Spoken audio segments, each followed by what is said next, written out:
now. Yeah, the revolution starts now in your own backyard, in your own hometown.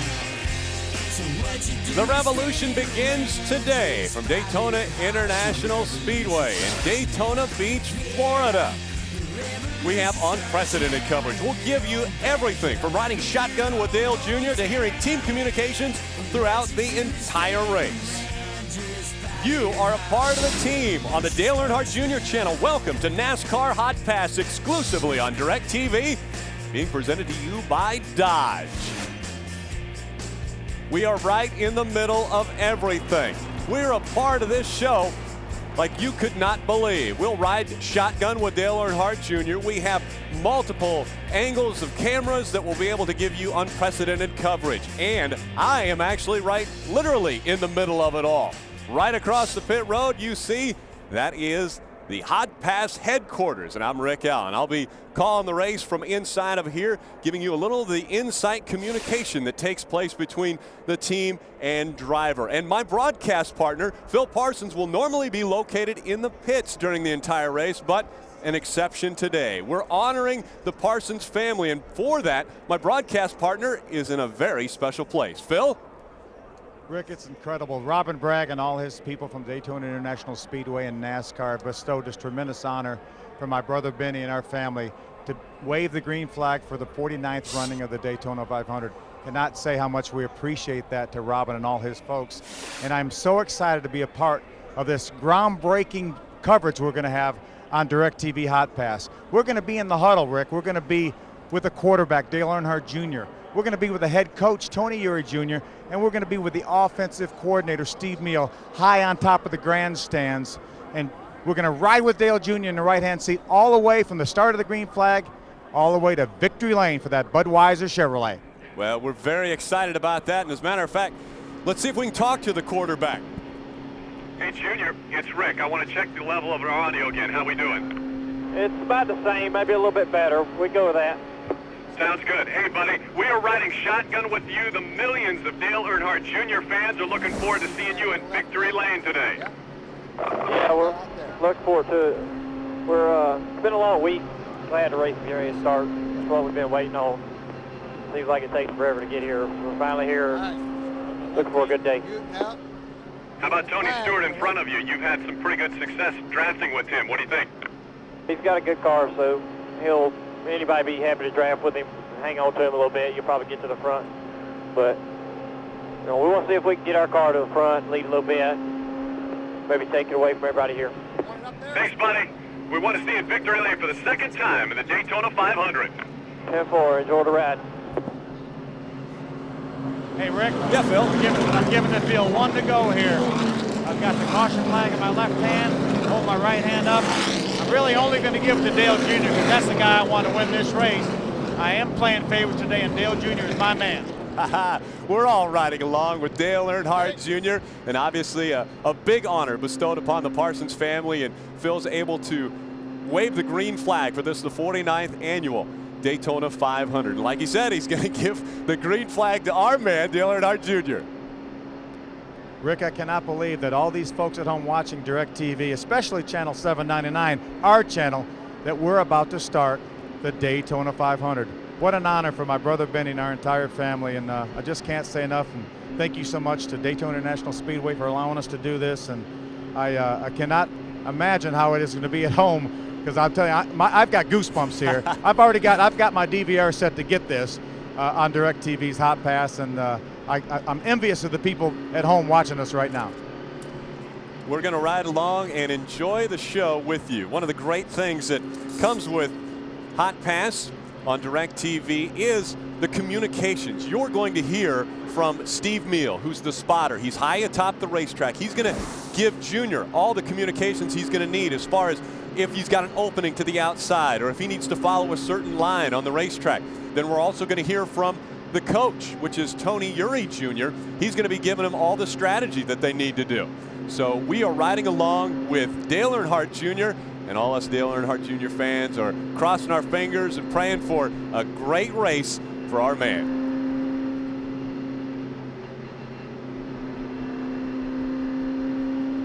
Got the field over in turn number 3. Pace car's running 55 miles an hour.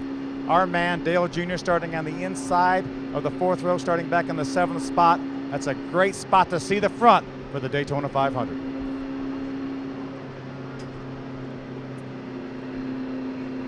$250,000 people on hand to watch this, the 49th annual Daytona 500, and we are welcoming you, the millions at home that have a great view of this one right here. And we're going to let our man Phil Parsons bring the field to the green flag.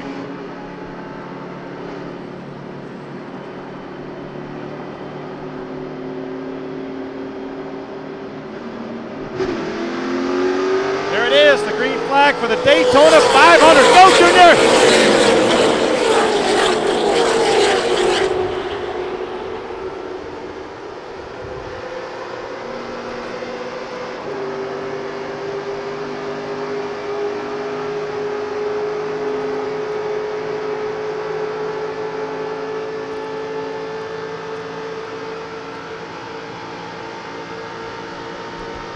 Up through the gears, Dale Earnhardt Jr. right behind Tony Stewart. On his outside, David Strumby in the number 40, and right behind him, Jeff Burton in that number 31. You'll see the running order at the top of your screen. The driver who's leading the race at the front will have the one beside their name and number. You'll see our driver and the driver in front of us and the driver behind us.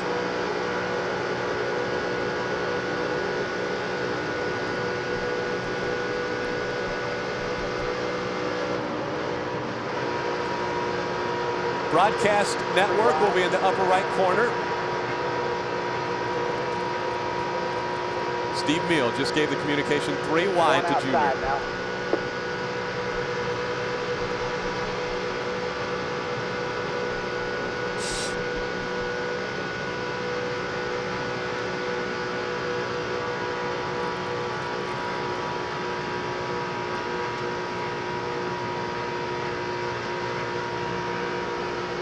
Bumpy tunnel turn. Turn number 4 as they enter the tri-oval.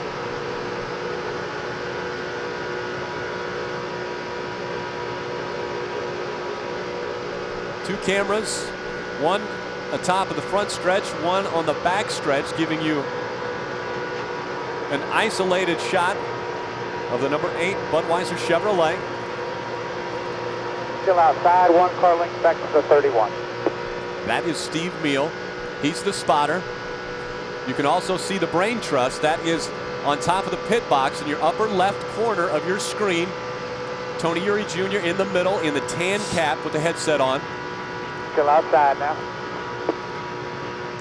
On the left side of the screen, that's Max Siegel. He's the president, global operations for Dale Earnhardt Incorporated.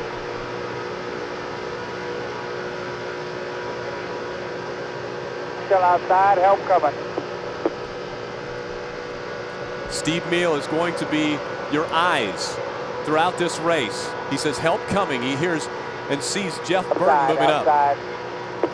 David Strumby just on the outside of us. Also coming up, you see Matt Kenseth in that number 17. Again, neither line has moved as of yet too much forward. David Gilliland out in front of this field in the 38. You hear Junior having to get out of the gas a little bit. They don't want a bump draft in the corner. Third lap right there. You see the crew holding 3 fingers up in the air in honor of Dale Earnhardt Sr.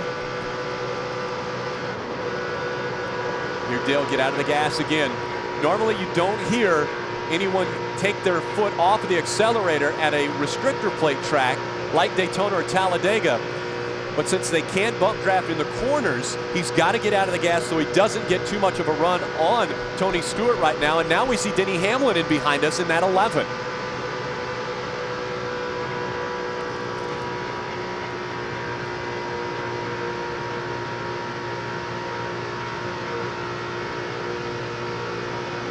Car on your back bumper, still outside. Steve Meal continues to give direction to Jr. When the pack starts to break up just a bit and there's openings, you'll hear Steve Meal say, "You've got outside if you need it." Now David Strimmy moves up. Still outside, 3 wide behind you. 5 laps of the Daytona 500, the 49th annual Daytona 500 in the books. Dale Earnhardt Jr. running in the top 5. He started in the number 5 position on the inside of row number 3. 1 car links back to the 11, still outside. 2 cars have separated themselves. That's David Gilliland and Tony Stewart out in front of us. Now, normally during practice, we've seen Junior be able to suck up behind these cars and get a good run on them, and it looks as though here it comes again. He's got another great run in the corner.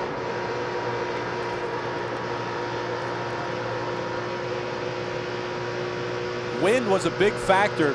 Tony Uri Jr. was talking to Junior about which gear to use because they knew it was going to be a windy day here, unlike the other night when they ran the qualifying races. A lot cooler day. Temperature trying to peak into the 50s. 54 degrees today. The wind's at 15 miles an hour. Gusts upwards of 24 miles an hour. 2x2, Junior, still outside.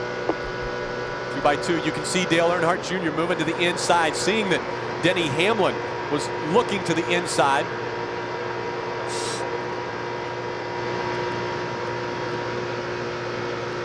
Lined up 2x2 as they go down the backstretch at Daytona International Speedway. Here comes Denny Hamlin looking to the inside of us. And now we need some help right here. Dale Earnhardt Jr. in the middle of the pack.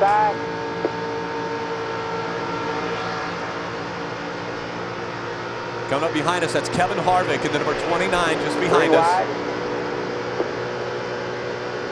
They're all around.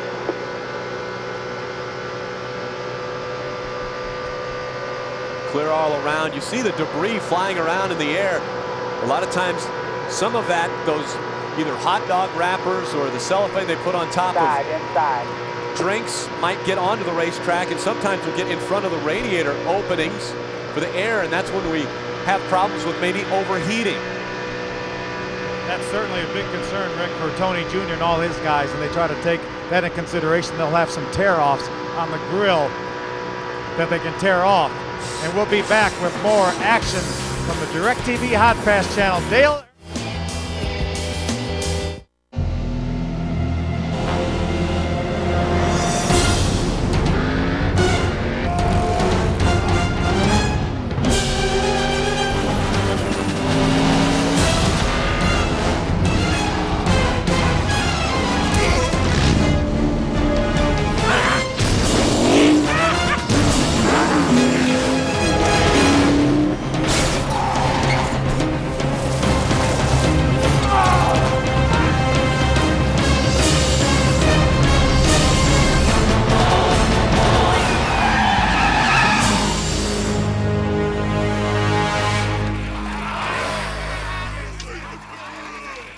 Okay, guys, I told you. Just because I got Bud on the car doesn't mean I got Bud in the car. Oh, terribly sorry, old boy. Sorry. It's been carried away. See you later, crazy mutant desert guys.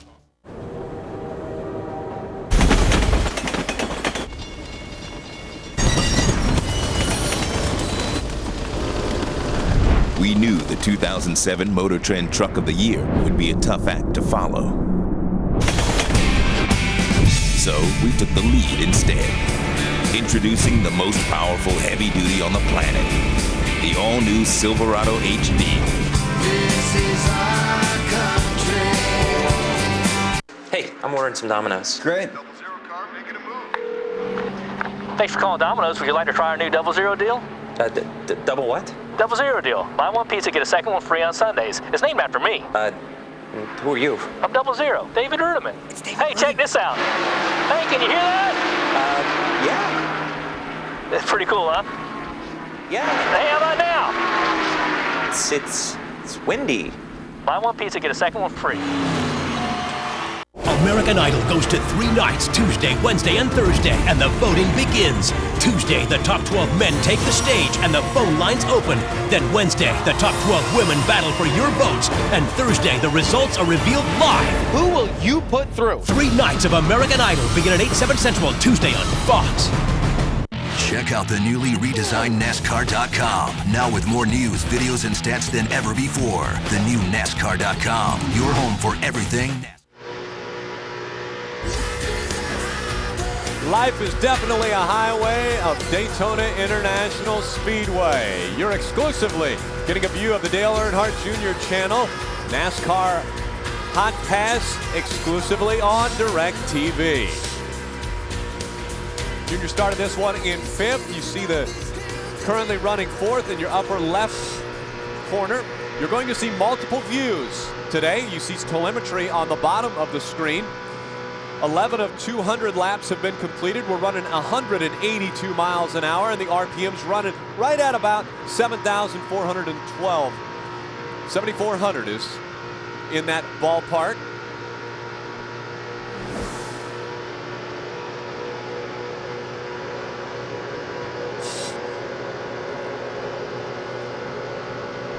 Junior moving around on the racetrack. Phil, I thought you did a great job waving the flag, by the way. Thank you, Rick. I know it's taken me a lot longer to get back to the pits. Apologize for that, but I'll be there momentarily. That's all right. Jeff Green on our inside. Junior's been running along the wall. He likes to run on the high side. You can keep your momentum up a little better up on the high side of the track, and now a great run. Clear high. Able to get right by Kyle Busch. And you can hear him get out of the accelerator as he gets right up behind Denny Hamlin. There's Carl Edwards over to our right, left on the screen. In your mirror, the whole lane. Everybody's with you right now, Jim. Steve Meal every now and then. He'll call him June. Clear high. June Bug sometimes also.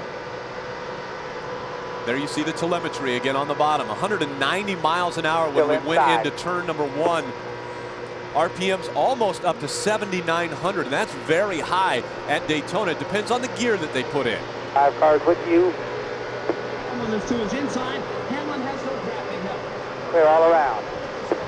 Yeah, they're concerned. They've got a lot of gear in it because they're concerned if you ever have to get out of the throttle, Rick, you got to be able to have that torque. That's why they have a little bit more gear in it than maybe they want. Now he's single file. About 15 cars single file, Dale Jr. That's the 5 behind you. That kind of information lets him know who he can run with. The 5's behind him. Steve Mill let him know. As a driver, you want more information here than anywhere that you race here in Talladega, because you're so often you're 2 wide, 3 wide. It's really important for Steve Meal to be able to tell him what's going on. Well, I heard him get back out of the accelerator there, and he's got 2 to 3 car lengths between himself and Ryan Newman.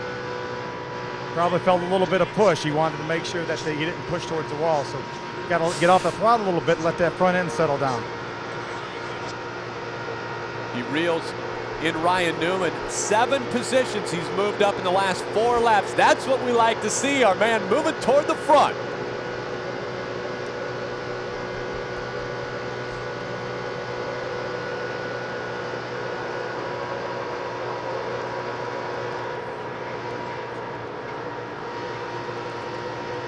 Again, Phil just mentioned getting out of the accelerator to try not to move up the racetrack. We see him hugging the yellow line as he goes through 1 and 2. Car draft now, Dale Jr. The 5 is the last one behind you.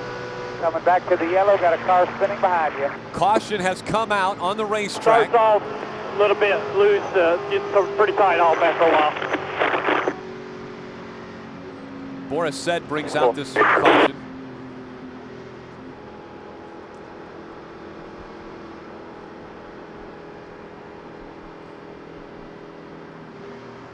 This is when you will hear strategy between crew chief, driver, and spotter.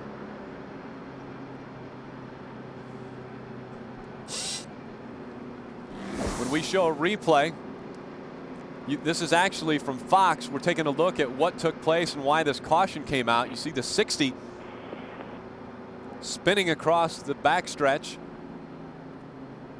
We stay on our team up in the upper right corner. So Boris said slide up. We saw that happen to us in the qualifying. Man, this Nextel walkie-talkie phone is magic. I lost my helmet the other day. Pushed this button, my helmet appeared. Magic. New spark plugs are in. See? It's magic. That's not magic. This is magic. No, that's sleight of hand. Get me a bunny.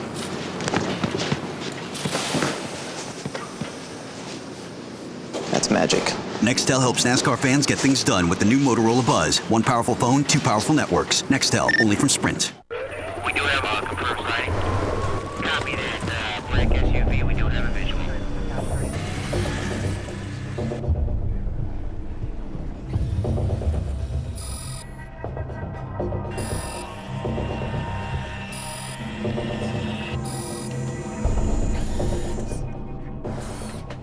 Introducing the all-new Dodge Nitro.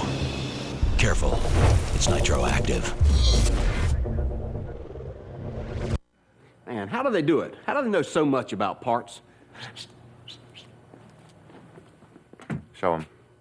You sure? It's part of the team now. It's cool. All the information about every part in the world is on there. In the world? The world. It even holds MP3s. No way. Yeah, like 15,000 songs. That's awesome. Parts. All the parts, the whole world on that right there. Wow. Got any hip hop?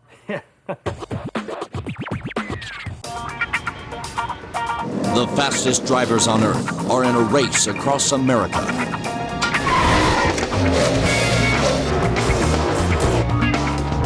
If you've been drinking Coke, if you've been saving up points, then prepare to get their NASCAR gear. Thanks for drinking.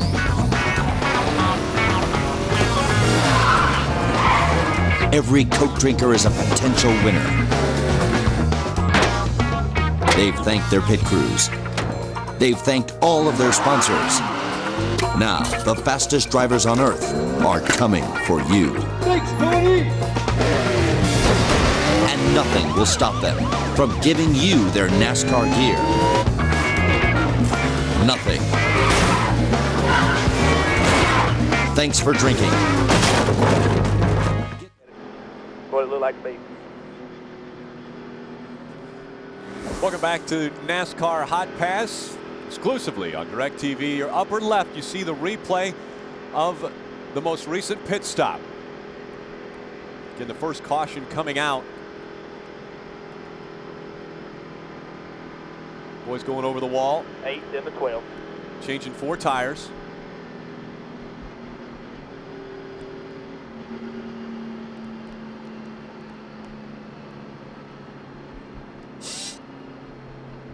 Clear low, June. Coming to 1 to go.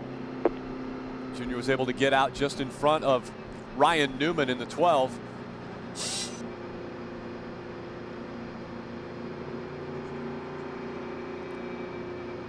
Sterling Marlin out in front of the field now. Tony Stewart just in front of us, and that's a good thing. Phil, who have you caught up with in the pits? Talking to Tony Jr. Tony decided to put 4 tires on. Is that going to be your strategy early on? Yeah, we decided like if we get to 15 or 20 laps, we would just put 4 on, see how things go. If we get any less than 10 laps and everybody comes down to get fuel, we'll just take 2 the rest of the day. But, you know, being the first stop, you know a bunch of people are going to take 4, so we just made a small adjustment and put a pound in the right rear, so we'll just see what happens right here. Car's still a little bit too tight? Yeah, it started out a little free, but then it starts to come in a little tight up off the corner, so we made a pretty good change this morning to kind of address that situation after seeing a Busch car, but we'll just see what this does here. All right, Tony, thanks, buddy. Tony Eury Jr., before the race today, I said, do you ever get nervous, Tony? And he said, well, actually, right after the first pit stop is when I get the most nervous. So I'm guessing it's right now that Tony Eury Jr. is his most nervous. He said, because depending upon how the car is, whatever change or whatever different thing we do to that car when he goes back out there, he's going to feel it right away. And he says, that's when I'm most nervous. Because if it's perfect and we just put 4 tires on it and he goes back out there and all of a sudden it's tight, then we've done something. And so that's when he says, I'm most nervous then, but after that, he goes, I'm not nervous. Rick, they're looking at the tires. See, a lot of information can be gleaned off of these tires. They measure the tire all the way across. There's about 6 different depth holes, 5 or 6 different depth holes, and that'll tell you a lot about how the chassis is handling. If you get more wear in the front, that means your car is pushing. That means you're losing the front end as you get towards, in the corners, wants to go towards the wall. If you have more wear in the rear, that means the car is loose. That means the back end is going towards the wall. So a lot of information to be gained from measuring these tires, and that's what the guys are doing now. And in the upper left-hand corner, you see them using the torch to clear off the rubber, the loose rubber that they pick up, because those tires get so warm on the racetrack, they'll pick up a lot of rubber, so they got to clean that off before they do their adjustments. You heard Steve Meal letting them know, green flag, and up through the gears we go.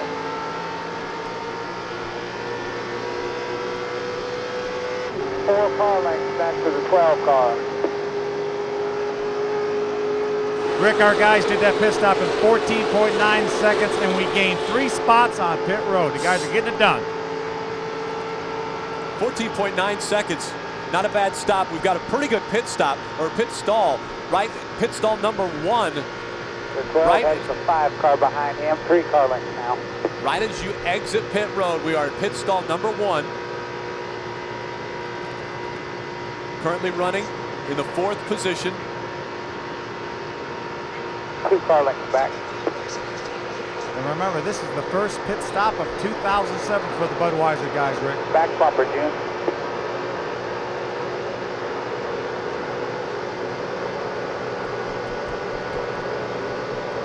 Take a look at how far Junior is behind the leader.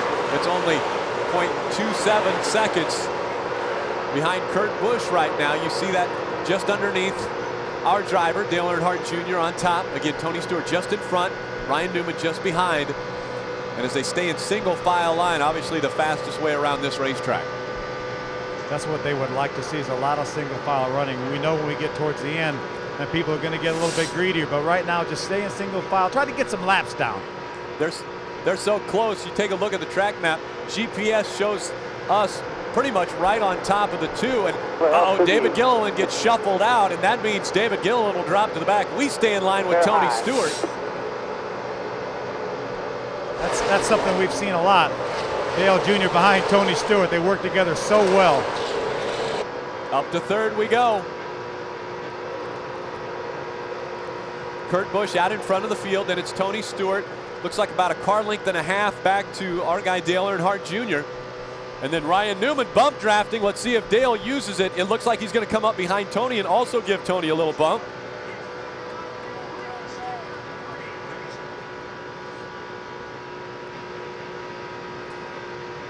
Phil, it looks like some cars are handling through the corners a little bit better. That time Ryan Newman looked like he had a great time through 1 and 2 and was able to come up and bump draft Junior.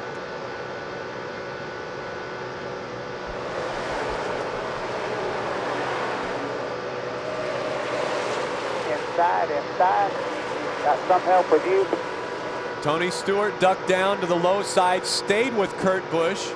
Junior goes up high, and Ryan Newman doesn't look like he's able to hang with us. He's standing on the. Not much help right now. He's on the outside line. That's exactly what we need, is more help out there. And now Newman has dropped back. Let's see if he goes out to help Junior. Go inside, June. As much as we'd like to work with Tony Stewart, Rick, 2 more cars in a big hole. You got to be out there to find out what your car's going to do on the outside, whether you can make a pass on your own. And folks, when we hear Steve Meal or Junior or Tony Jr. talking, we're going to be quiet so you can listen in to the quarterback and the offensive coordinator and the head coach.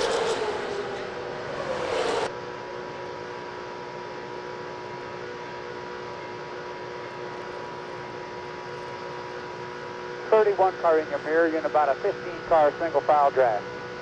You know, Dale Earnhardt Jr., before races, he'll listen to numerous different artists, different songs, but one of his favorites is Right Now by Korn. That's a song that he says gets him fired up and ready to tear it up on the racetrack. And he says when he hears this one, he feels like he's 10 feet tall and bulletproof. So I tell you what, let's play a little of that and let's see how bulletproof he is. See if we can move to the front.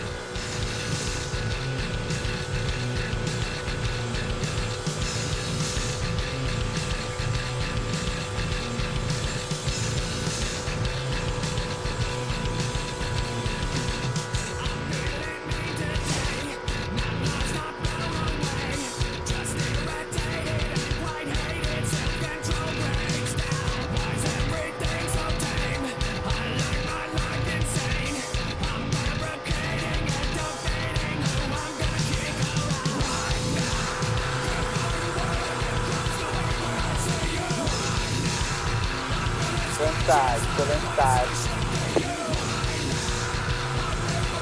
Below if you'd like.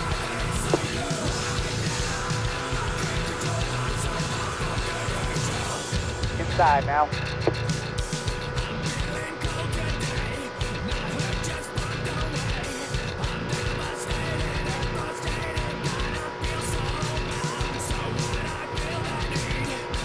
Inside, inside. Back up to the high side of the racetrack. Junior right behind the 12 of Ryan Newman. Still inside, June.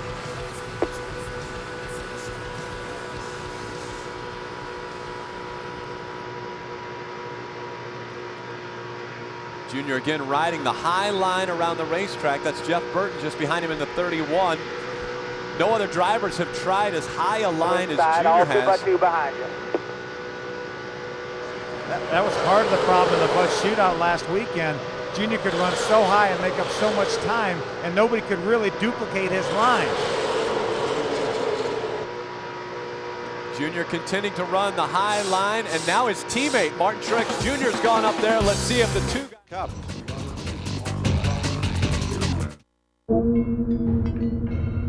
The new F-Series Super Duty features an all-new 6.4-liter Power Stroke diesel with dual turbos. One to get things moving off the line, and another to keep things moving at higher speeds. Together, they let you tow more than any other pickup, up to 24,500 pounds. Introducing the bold new F-Series Super Duty. It's built better to work harder for you.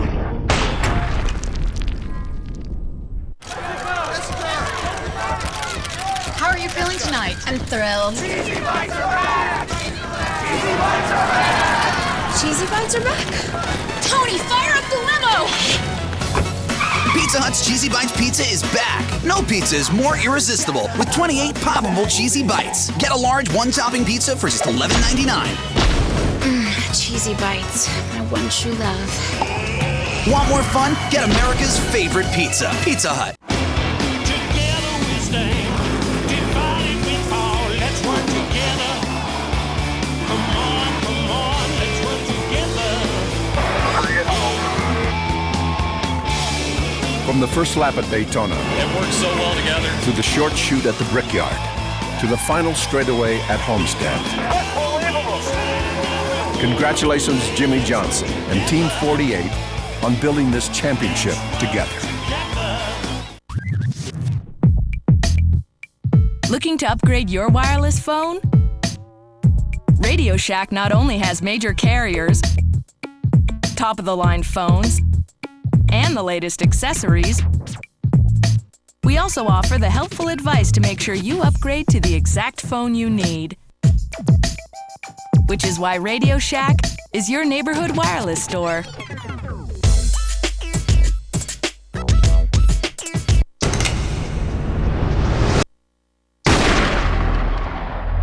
This is the Zodiac speaking.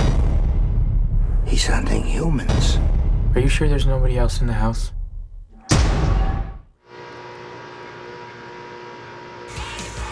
Welcome back to Daytona International Speedway. We hope you're enjoying this free preview of NASCAR Hotpass only on DirecTV. If you want to continue riding shotgun with your favorite driver all season long, just call 1-800-GET-SPORTS. You'll get all 5 channels for every Nextel Cup race. So give us a call now so you don't miss a minute of the action. And riding along with our guy Dale Earnhardt Jr., who's letting it roll around this 2.5-mile tri-oval, a super speedway. 31 if you want it. Steve Meal, the spotter, letting him know he can get behind Jeff Burton at 31. Two Chevrolets working together. We saw earlier when we went to break, Martin Truex Jr. had crept up to the high line, was starting to run up top. Jr. currently scored in the 10th position. Martin Truex Jr. So one back car in your mirror, still inside. Back behind him, one position. We just heard Steve Meal letting him know. Clear all around. Now the two teammates may be able to work together.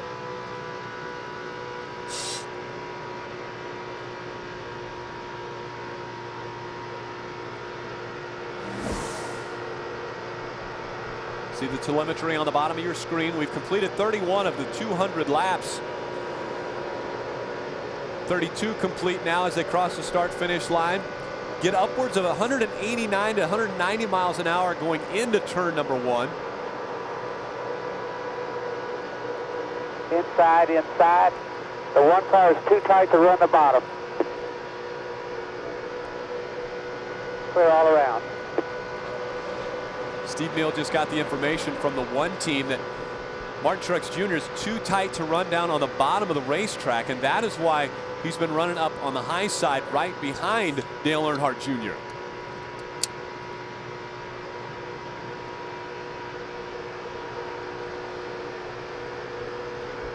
Jeff Burton just in front of us. 24 is pushing the one in your lane, 3 car lengths back.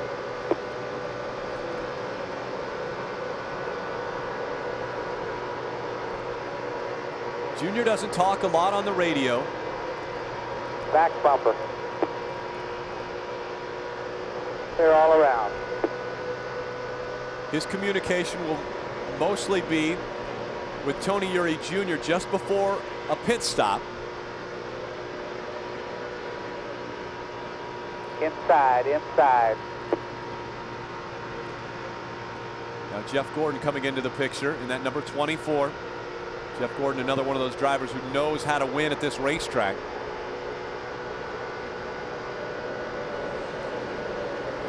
'24 car behind you. All right, let's take a look at the crew in this Budweiser number 8 Chevrolet. We're going to let these guys introduce themselves.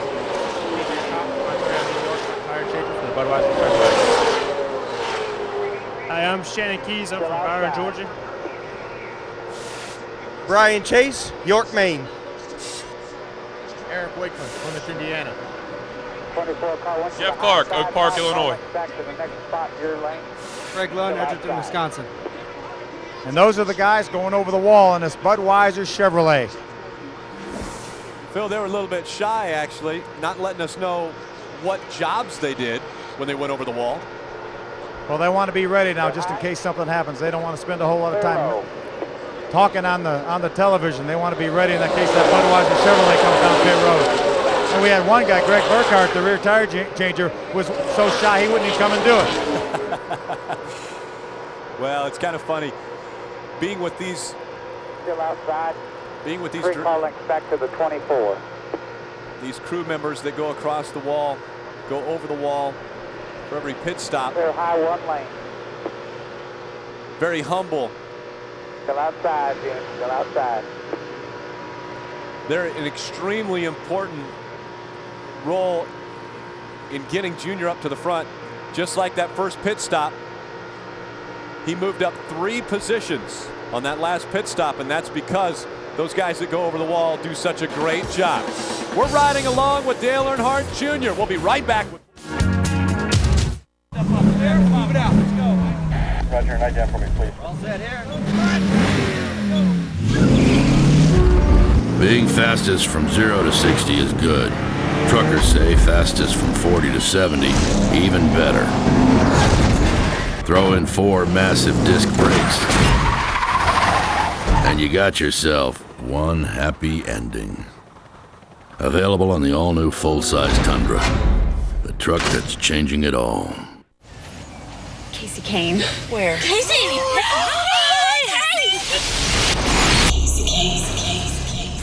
There he is. There he is.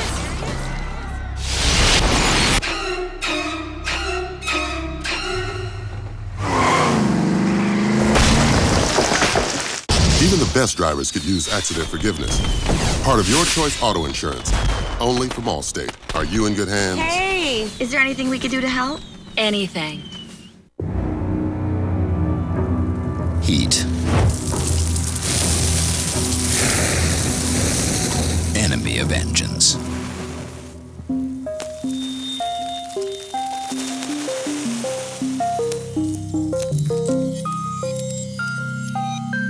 Enemy of heat? Pennzoil Platinum Full Synthetic, with adaptive molecules that continually separate and reform to help conquer heat. Not just oil, Pennzoil.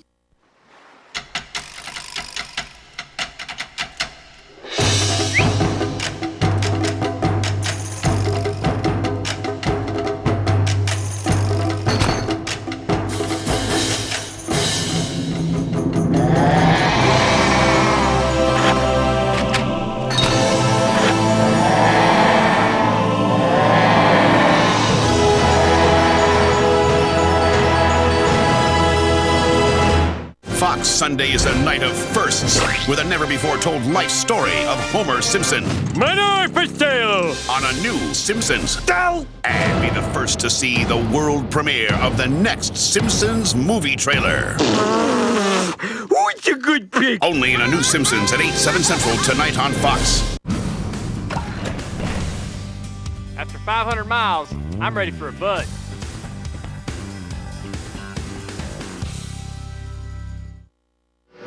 Nearly 40 laps. All around, the one is not clear. Welcome back to NASCAR Hot Pass exclusively on DirecTV. We just said to Matt Kenseth, move it on over. We're coming by.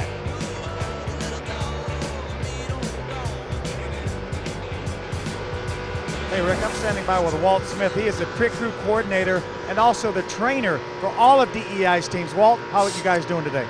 So far, really good. Both teams had really good super speedway stops. No mistakes. We didn't crush any fenders. Everything was good and smooth, and couldn't be happier. Each team, the Bud team gained 3 spots. Truex gained 2. That's what we need on this type of race. Well, not only do you do this, but you also own a health club back in North Carolina. Do you have any pretty famous alumni that are physically fit because of you? Oh, by all means, we've got Phil Parsons. I think he does some broadcasting somewhere. They say he's pretty buff. Really good racquetball player. Throws a lot of fear into people in the Charlotte, North Carolina area. Yeah, well, he kills me 3 times a week, Monday, Wednesday, and Friday. This guy kills me, Rick. Phil, I thought you asked him if he had anybody that was famous that worked out there. Well, he didn't want to hurt my feelings. You're still wearing that really cool jacket, I see.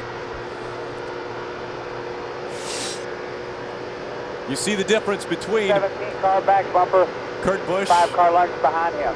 our current leader, and Dale Earnhardt Jr. Try the Jr. top up here in 1 and 2, Junior. Our guy just 2 seconds back. When you got drafting partners, you can move right up. Jeff Burton just in front of us. Let's see if we can work well with Jeff Burton now at Singular Chevrolet. You see Junior right up against the wall here. There aren't that many people comfortable with running that type of line. We've seen Junior do it time and time again, and he makes some great time up there. Phil, I heard him again get out of the gas when he runs up on the high side of the track. It looks as though he's able to get in and out of the gas, which is a great thing because he doesn't have to be in the gas the whole time to stay up with Jeff Burton. Yeah, I think what we're going to see is a lot of guys having to get out of the throttle. Remember, we've got a number of laps on these tires now. We pitted a little bit after lap 15, so most of the guys told me that after about 25 laps, these tires really start giving up a little bit, giving up grip, and they're really having to try to fight and find a new groove. Junior right now is running right up against the wall, trying to get some fresh green racetrack to make that car turn. What's our pit window, Phil? How far can we go on a tank of gas? About 45 to 50 laps, Tony Jr. told me before the race, maybe as much as 49 laps for the Budweiser Chevrolet.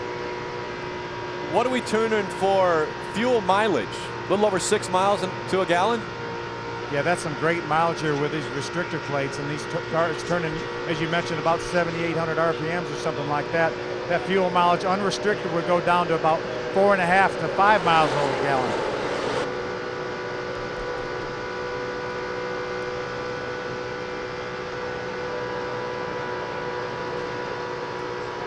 Junior's in a real good spot right here. He's with some good cars. He's got Jeff Burton right in front of him.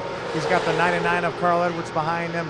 We're running in the top 10. A long, long way to go in this race. And we know Junior knows what it takes to win this race because he won it back in 2004. Phil, they're doing a great job in the pits there next to you. They're watching Hotpass right there.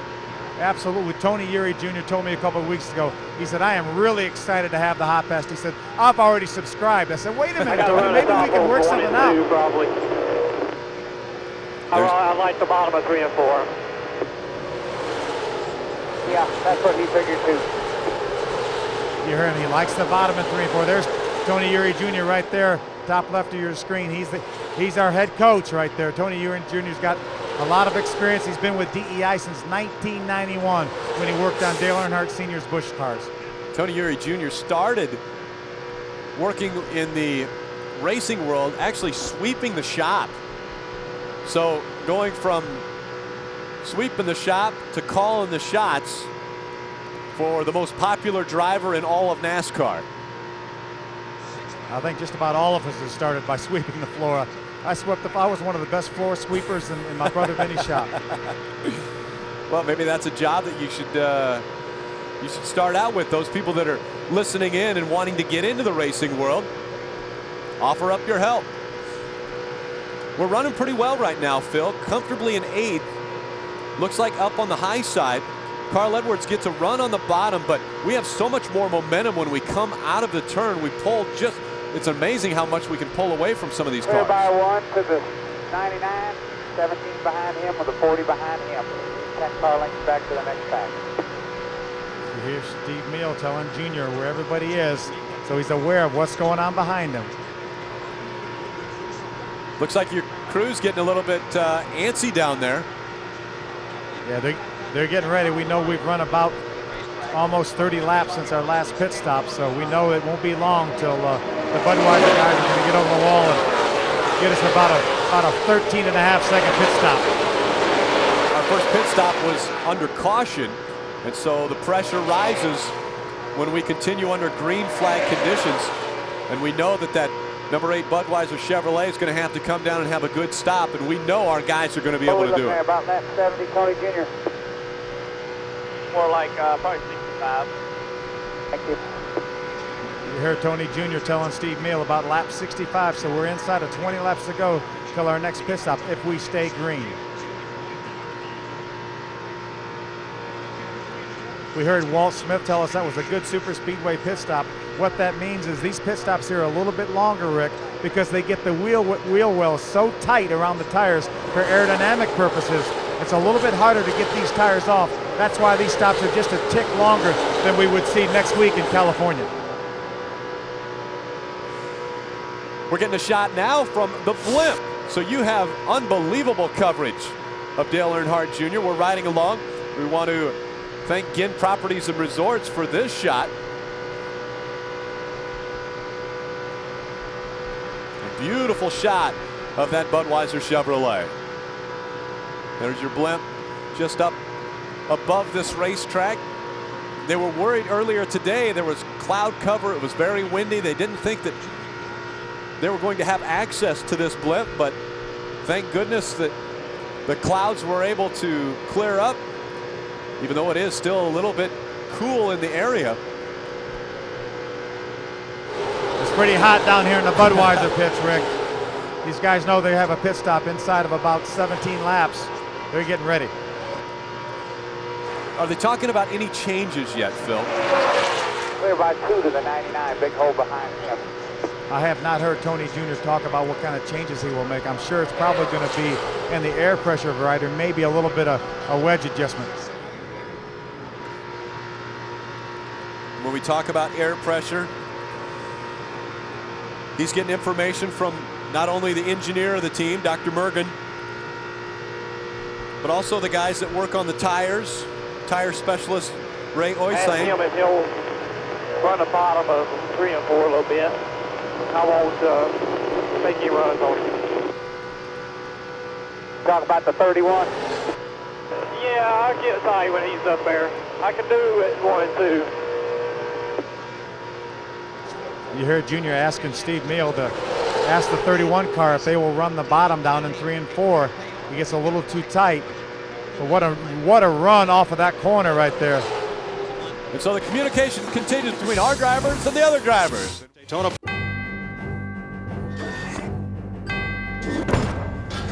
Dodge Ram. It's got a legendary Hemi V8 with 345 horsepower, an all-new 6.7-liter Cummins turbo diesel with 650 pound-feet of torque, over 5,000 pounds payload available, or up to 16,900 pounds of towing. Dodge Ram, the longest-lasting, most durable line of full-size pickups.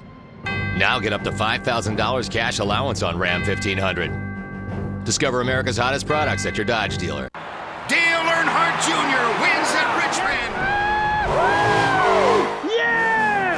Hey guys, y'all at NASCAR Hotpass only on DirecTV? Could have ridden shotgun with me the whole race. Monitored my car's telemetry. Even heard everything me and Tony Jr. said on the radio.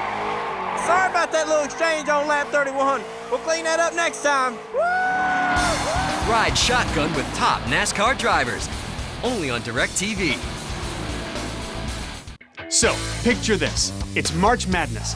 Purdue is battling Oklahoma. While that's happening, Seton Hall is pulling an upset over Temple. And where am I? I'm stuck watching UCLA blow out Maryland. For this year's NCAA tournament, I won't settle for highlights. I want the whole game. Mega March Madness with Game Mix. It's the only way to watch up to 4 games at once on TV. And only DirecTV broadcasts every tournament game. Mega March Madness is just $69. So call now before the opening tip. Hockey's back, like you've never seen before. NHL Center Ice on DirecTV. Your favorite teams, your favorite players. Break out of the ordinary with up to 40 games a week of unbelievable action. Just 4 payments of $29.75. Act now and score big. To order, call 1-800-GET-SPORTS today. NHL Center Ice on DirecTV. Hey, what's up, guys? This is WWE Diva Ashley. Don't miss WWE No Way Out, Sunday, February 18th, live at 8 p.m. Eastern on DirecTV, pay-per-view channel 123.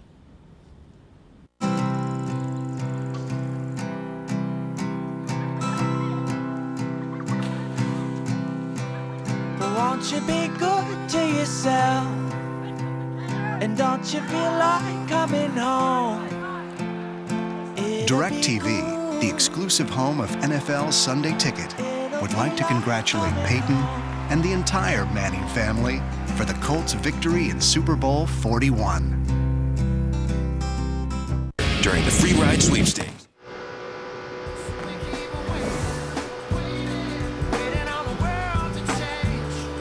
Well, NASCAR Hot Pass is interactive. Just press the red button on your remote and you can pull up a full list of interactive features. You can listen to the Fox commentary of the race and even pull up full running order with real-time stats. These interactive features are available on every Hot Pass channel, so go ahead and give it a try. The red button is your friend. That brings up the menu and then you get to choose.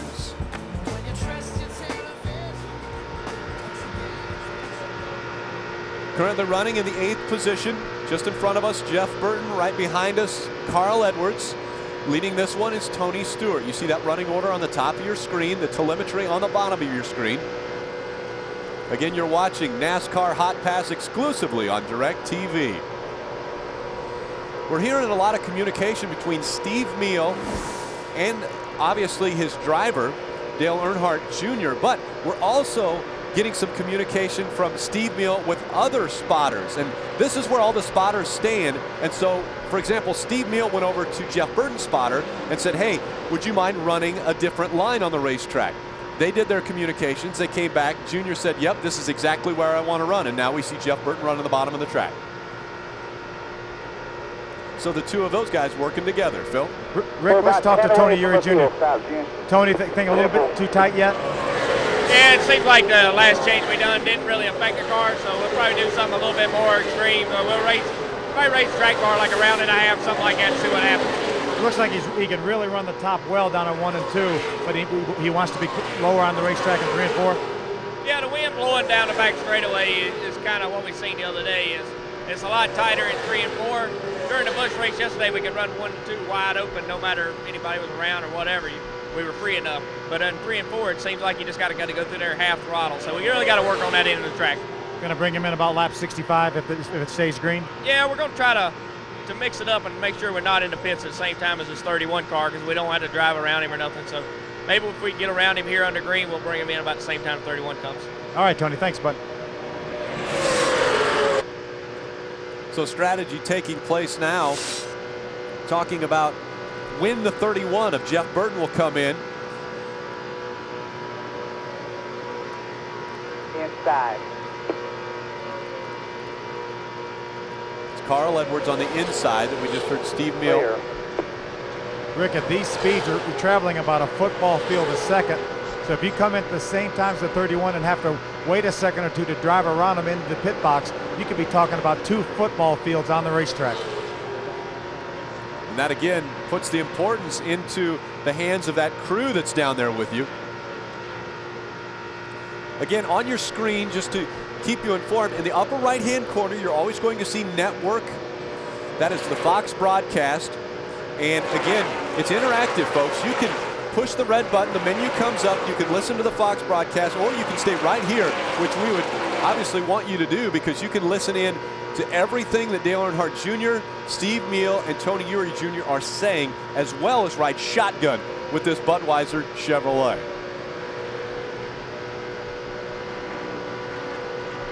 There's so many times, Rick, that I've been at home and saying, I wish I knew what Dale Jr. was doing.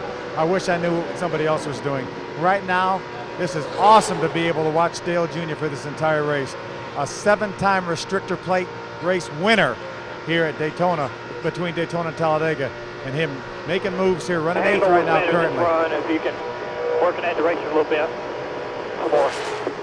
That's Junior. He just made the comment, it's handling a little better this run. So what Phil had just talked with Tony Eury Jr. about, making maybe a little bit more of an adjustment, it sounds like what Junior's looking for.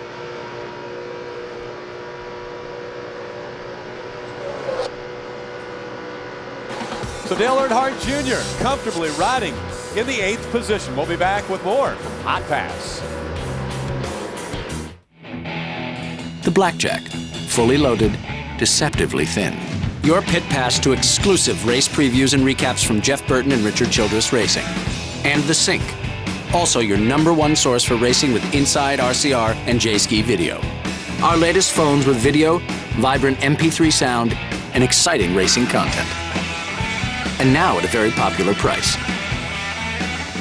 Singular, now the new AT&T. Your world delivered. On March 9th, experience a groundbreaking vision of mankind's first fight for freedom. Your husband, our king, has taken 300 of our finest to slaughter. From the creator of Sin City. This is Sparta!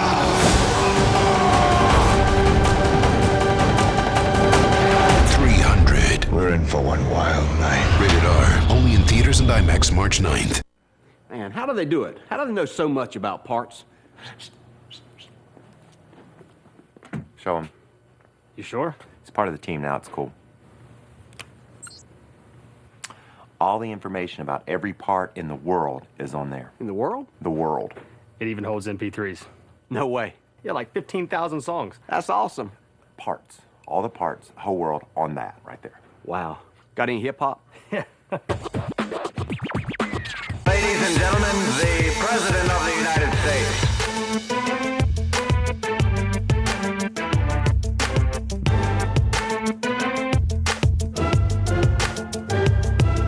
President's Day only comes once a year. And to celebrate, Chevy has some commanding offers with great deals on almost every 07, like 0% for 60 months on the Silverado Classic. Hurry, 5 days only. Then this and other great deals are history. See your local Chevy dealer today. Only Fox dares to ask. Are you smarter than a 5th grader? Get ready for a new game show where every question comes from a grade school textbook. Do you know what a pronoun is? I think so. Sad. Jeff Foxworthy hosts Are You Smarter Than a 5th Grader? Tuesday, February 27th on Fox. 65, and one car's coming in 63, so we'll probably do about 63 or more. Welcome back. We moved up a spot in the sunshine of Daytona Beach, Florida. You're riding shotgun with Dale Earnhardt Jr. Again, today it's a free preview. You're able to enjoy this. If you enjoy what you're seeing and hearing, you can call 1-800-GET-SPORTS and have it all season long. Now it's Kevin Harvick that we're working with, that 29. We continue to run the high side, and now Kyle Busch down on the low side, and number 5. Those are the 2 cars that are in front and behind us. Tony Stewart continues to lead the Daytona 500. You. 1 car left.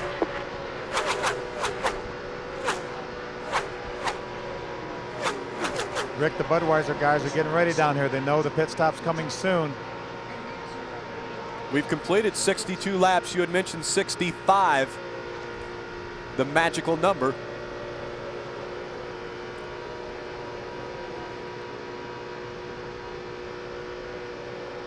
Dale Jr. got by the 31 of Jeff Burton.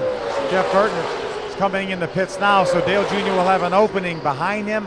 And obviously, since he's pit number 1, he will have nobody in front of him leaving. So his in and out is going to be unobstructed. Kyle Busch moving to the inside. This is a battle for position. Coming this time. Be fine if you want to come. I know you got to wave him off. Come on this time if you want. I didn't get a wave in. He did not come. We're fine.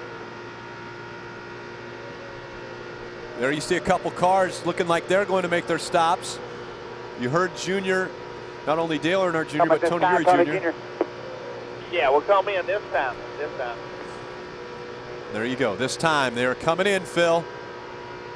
Yeah, the head coach called them in. Clear. Junior will need a clear track below him as he works his way down the backstretch into 3 and 4. We passing our teammate Martin Truex Jr. This time, Remember, you see the telemetry. He's running at 185 miles an hour. He needs to slow it down to 55.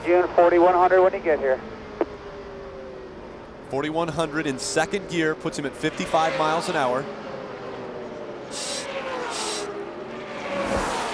Here the boys in the pits working their guns, getting ready for this stop. 12's going to pull off here in just a second. 10 away, Tony Jr. 4 tires, guys, right here. 5 away. Right here, nice and smooth. Right there, good job. Rick, we have DJ Kopp on the front tire.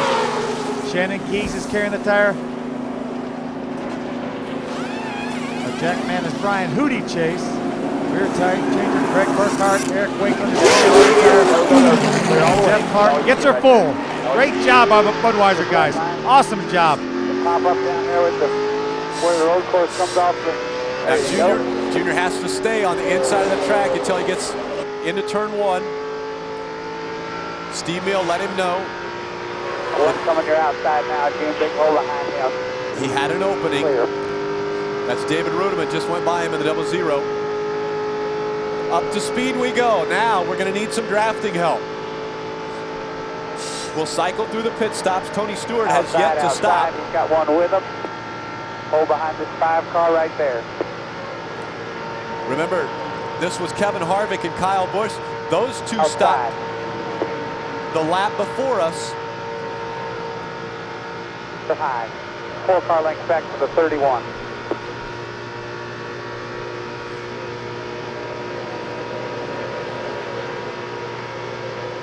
Side. Roll, Jim.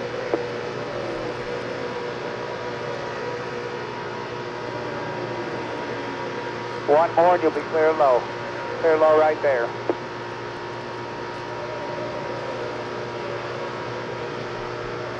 Matt Kenseth being scored just in front. We're 12th, Kenseth 11th. Stewart holding on to the top spot.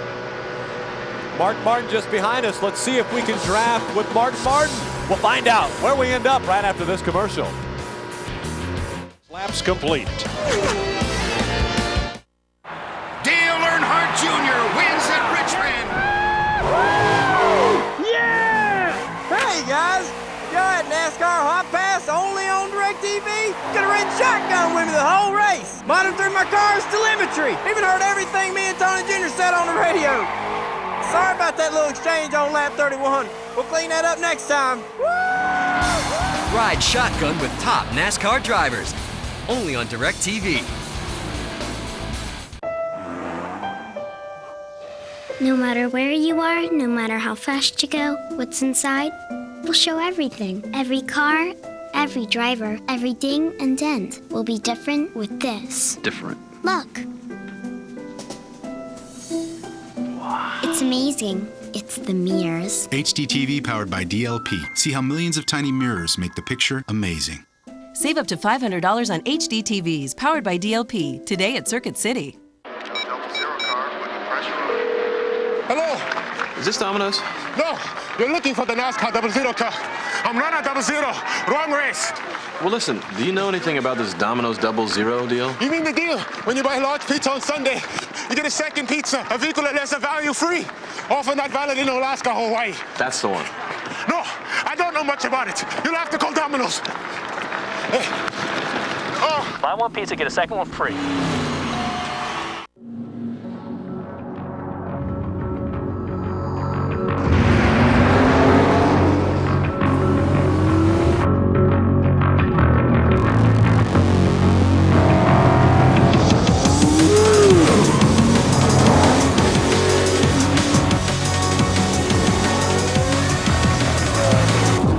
Over 100 years of racing heritage goes into every Ford. Wow. It's in our blood. I know it's only been a month, but I have a really good feeling about us. My mother loves you, my cats love you. I hope you don't think I'm rushing things here. I see us spending our lives together. I see us sharing things and growing as people. I just... Oh! I love you too! I will! No. I have to call my mom. Need to keep your car moving? To get the car maintenance advice you need, go to NASCAR.com and click on Auto Service. I'm getting married!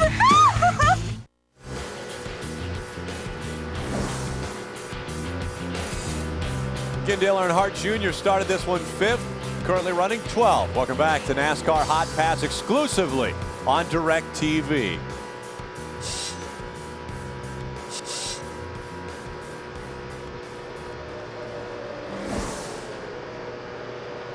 As you can see, Ray Ocean taking a look into the tires. We're going to talk to DJ Kopp. DJ, Walt told us that first pit stop was 14.9, which is a pretty good super speedway pit stop. That one was 13.16. Yeah, it was pretty good. It's the first time we worked together, in the changer. I mean, we've been together in past years, but first one, just feel everything out, new situation. Second one, we let loose a little bit, had some fun with it. Felt good. Yeah, that pit stop felt like watching it was a fast pit stop, and you guys knew it right away, didn't you? Yeah, I don't know if I got everything that you asked me there with the cars going by, but it did. It felt good. And usually when things go good, it was smooth. It was slow motion, and time showed that everything was good. All right, buddy. Great job. Keep it going. Thank you. Looking at the replay in the upper left corner, again, that was DJ Kopp. He's the tire changer on the front, and he mentioned a guy new with him, Shannon Keys. He is the tire carrier. So those two guys working together for the first time in a long time. Yeah, Shannon was pressed into duty because Sean Ward, the normal tire carrier, hurt his knee. So Shannon actually is a tire carrier on Paul Menard's DEI team. Unfortunately, they did not make the race. So Shannon is pressed into duty here and doing a great job.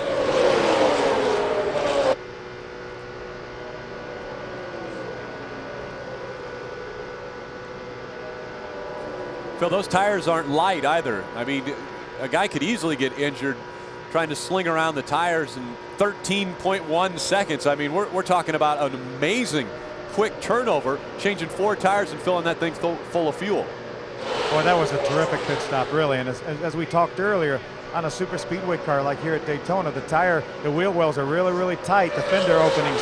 So it's a lot more difficult to get the tires on and off. And these guys did an awesome job, this Budweiser team. Single file line. We're running in the 8th position. We moved up. We were 12th when we went away at break. David Stremme behind us, Matt Kenseth in front of us, and Tony Stewart still holding on to the front spot.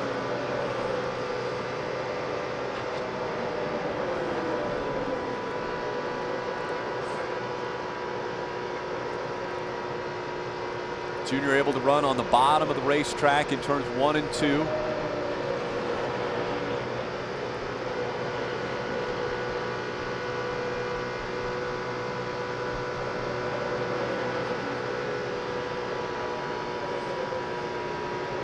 The 40 cars down with you, 1 car length back. Going by the 00 of David Rudiman. Still out there, Jim. Still out there.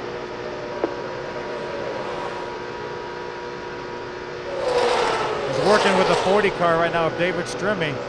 Those 2 cars are hooked up. They're going to bypass the lap car of David Rudiman. See him staying right in the bottom. David Stremme staying right in his tire track. Mark Martin in that 01 coming up behind Stremme, maybe give him a little bit of a shove. David Rudiman's a lap down. Good run by Stremme. Let's see if we can stay right in front of him, maybe get a little bit of help here drafting wise. You watch the miles per hour at the bottom of your screen. They don't change that much. You see right now at 185, 184 he didn't miles have an to hour. ride side mark like that. That's the aggravating thing. Dale Jr.'s a little bit upset with a 00 of David Rudiman. You really want the lap cars to give you a break. You don't want to run side by side with anybody if you can help it, especially a lap car. They'd be sharing the draft, sharing the air. Kill Mark, too. He'll be lucky if he gets back up here. Hell, we'll all be lucky. Mentioned Mark Martin was in that 01. Junior. I think the car, the seat post caved in on my car. This thing's terrible. Down the straightaway. Junior talking about the seat post. That's the post behind the quarter Nothing window. you've done today, Tony Jr. You hear me? Good boy. Like that on the last run. This ain't very good at pulling up, holding RPMs. It loses a lot of speed. It just can't. It won't gain it back itself.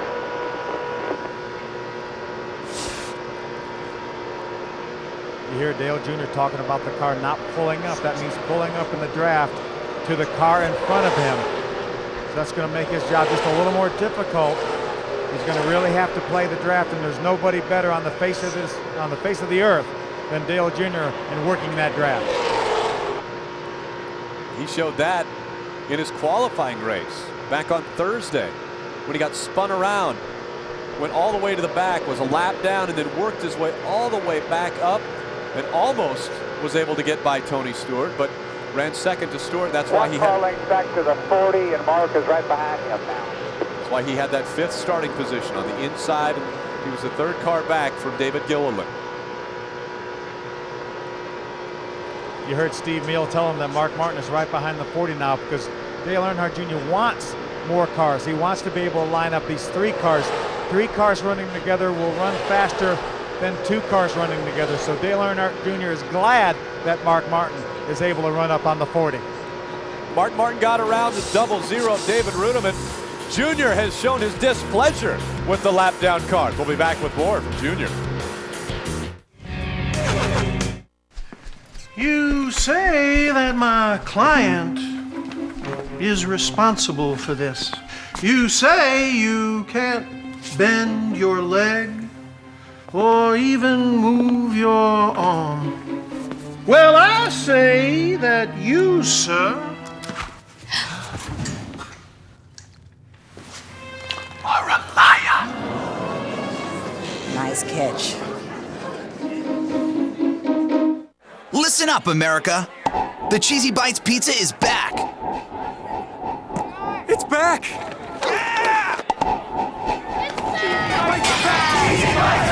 There's never been a pizza more pullable, more poppable, or more irresistible. Get a large one topping now for just $11.99.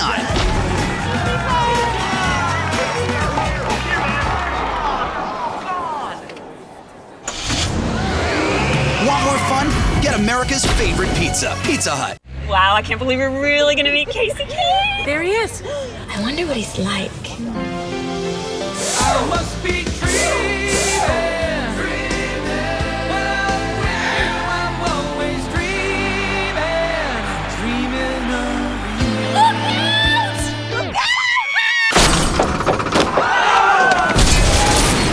Now would be a good time to have accident forgiveness. Part of Allstate Your Choice Auto Insurance. I'm super sorry about your car. Are you in good hands?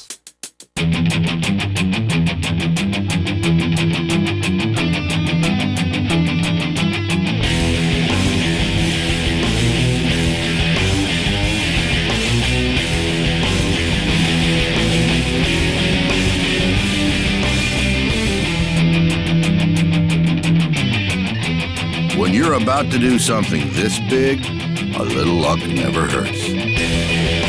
Thanks for having us. I'm so proud you're part of the new team. Hey, I'm glad to be here. We've been working really hard to make sure we get the right guy for each position. Oh, yeah, great. Yeah, like today we're looking at tire carriers. Next!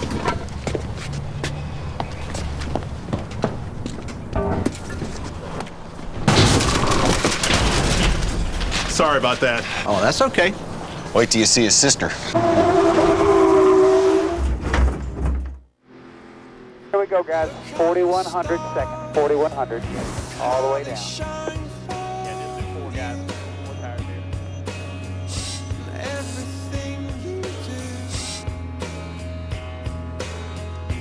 They were all yellow. Here they come. Yellow is out. Dale Earnhardt Jr., number 1 pit stall, and he brings it in, and here goes the guys over the wall. These guys do this pit work so fast I can't even mention their names. Remember, we had a 13.16 pit stop the last time. Coming around the left, DJ going to take the left front tire off. Greg's going to get the rear tire off. Tires back on. Junior is gone.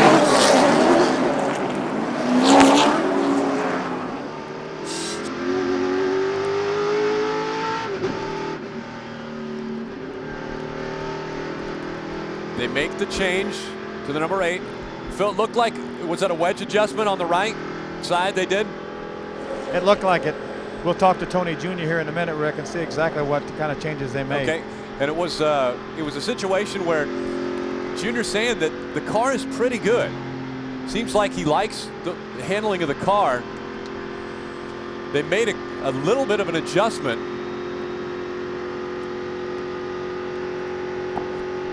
Hey, Junior, it looked like you were saying that you're liking the handling of the car. You'd like to improve a little bit in the center. What'd they do? Oh, I don't know what they did. Tony Jr. normally don't tell me or he lies to me because that's the spark of a good crew chief. He can lie to you and make you believe it. I heard somebody, I think Darrell Walter said that once, but it's the truth. I really don't ask too many questions unless we're getting off track. I kind of like to know how to get back on track, but I leave all the adjustments up to Tony Jr. Feeling comfortable where you are? Yeah, the car could be a little bit better in the draft and on the straightaways. It feels like it's got a lot of drag and it's struggling to stay with the pack, but I've seen a lot of other guys having the same issue. You can't really get runs on people with this package we have here, but we're one of the best handling cars on the long run there. We were still driving pretty good, so I was pretty happy about that. All right, thanks a lot, buddy. Head to the front. Up, giving it all. Tony Jr., Dale Jr. just told Rick that sometimes you lie to him. Did you lie to him? No, we try to. I don't like to tell him a lot because he'll get a negative attitude when you tell him what you done or he dislikes it. But the first stop we done a track bar adjustment right there. We just done a small left side air adjustment. Went up again on the track bar. I think we just got to keep raising the track bar as the day goes on. Track's going to get cooler and it's going to get tighter and tighter. So, Fox. We do have a confirmed sighting. Copy that, black SUV. We do have a visual.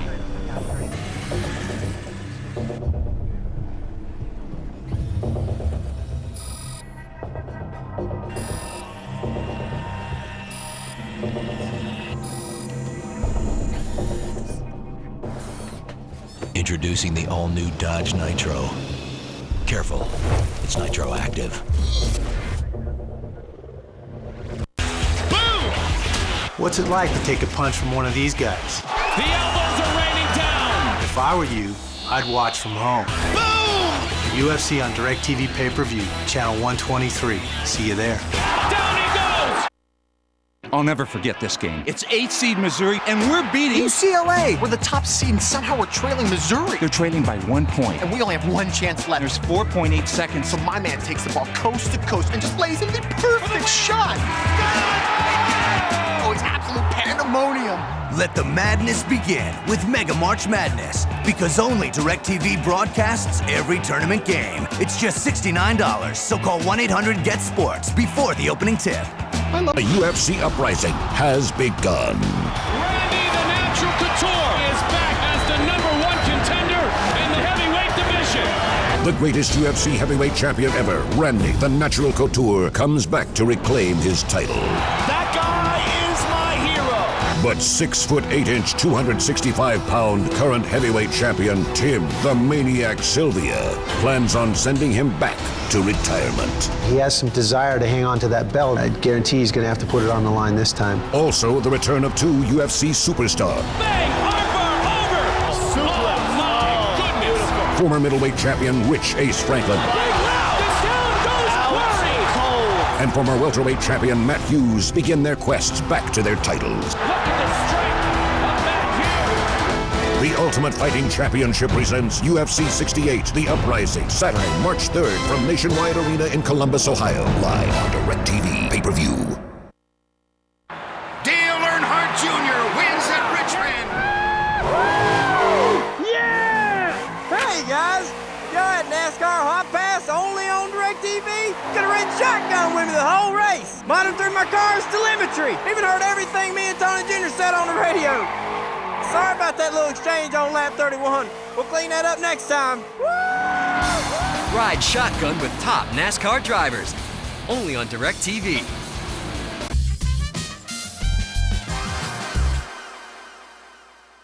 The Auto Club 500 next Sunday.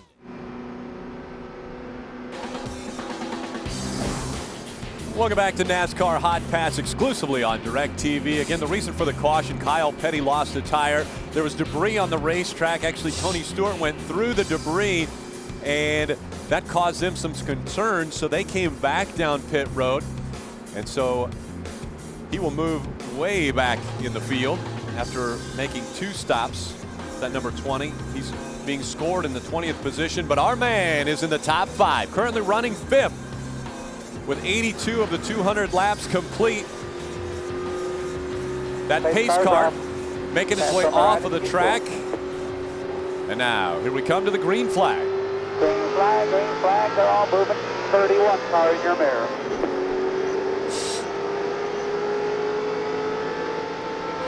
Got Jeff Burton, the 31 car right behind him. You know, they've worked well together this race. They spent a lot of time running with each other to see what they can do with these front 4 cars. We've seen that 12 car also. We've drafted with Ryan Newman. They made some slight changes. Junior made the comment, hey, I don't know what he does. He just tells me it goes better. Let's see if it's worked for him. He's coming up pretty hard on Harvick, gave him a pretty good draft. And the same way with Jeff Burton behind Junior. How about that blip shot in the upper left-hand corner? Still outside, 3 wide.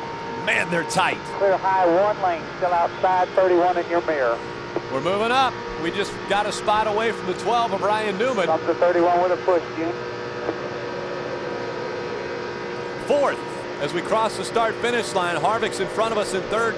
Denny Hamlin behind us in 5th. Now we drop back. Hamlin makes that little move on the high side.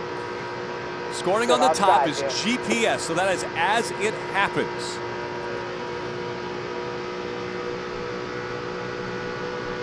Solid 2x2. Would really love to clear that number 11 of Denny Hamlin. Still outside.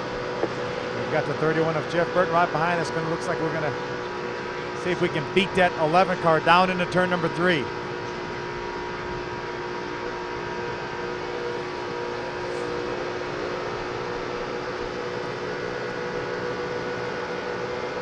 Junior said he loves the bottom of the racetrack. Tony Jr. told me that in the Busch car yesterday, that Junior kept trying to run into the apron to help the back end of that car swing out a little bit so it wasn't so tight. So he's running around here at 185 miles an hour, bouncing off the apron to try to get that car to turn.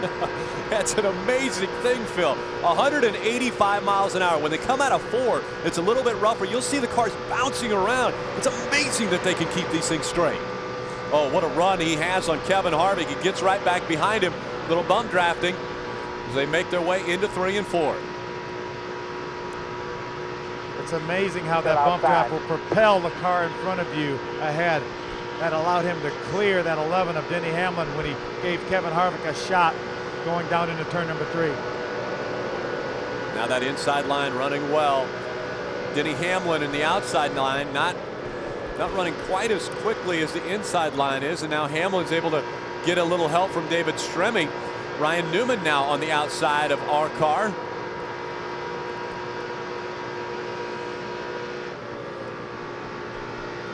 Junior staying on the low side. It looks as though Burton's going to hang us out. I got to get out of this shit. I'm breaking. About 5 more cars, Junior. You heard Junior say his car is so loose. He wants to let this big pack go a little bit.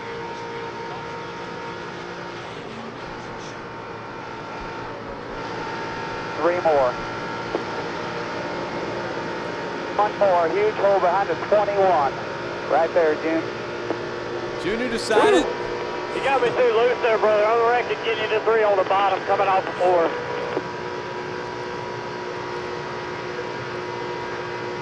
Junior decided to get out of the mix. If he sat loose, he doesn't want to be. You hear me there, bud? Yeah, I got you. A little too loose there. Yeah, I think I'm all messed up there. Got to get back here and chill out. Junior's going to chill out back there at about 185 miles an hour. I got to get back here and chill out. And that's what happens. You come in, you make a pit stop, you make a change. They said they were close. Now what we're going to do is fine tune it. Hey, this is not a bad thing, Rick. Tony Jr. turned around and told me, he said, at least we know we're keeping up with the track. So the fact that Dale Jr. is a little bit too loose right now is not necessarily a bad thing, because they have to know where they can go. They have to know the parameters of where that car is going to be in neutral. They don't want to be too tight. They don't want to be too loose. And y'all. Philly talked a little bit about yaw there. That means that he feels like the back end is swung out as he goes through the corner as he's trying to drive straight. It feels like the back end is not tracking along with the front end. And that's what you feel when a car is loose like that, especially here when you're trying to run wide open at 185 miles an hour. I'm guessing he's going to ask Reed Sorensen if he'd pick a line. Reed's moving from the inside to the outside. 6 car lengths back to the pack. All over the place. I think Junior's is going to be very content right now to ride it out right behind this pack. Just keep touch with this pack here and knows that Tony Jr. is going to make some changes on the next pit stop. Snug him up a little bit. If they can find the middle ground, and if they can find it neutral where the car almost drives itself, then that's the sweet spot. Steve Mill made the comment. 3 car lengths back. Clear high. Let's take another look at Junior dropping back. This is when he was not comfortable. He decided, you know what? In the bottom lane, there you go. Clear he said, all I around. can't run with these guys up here in the pack.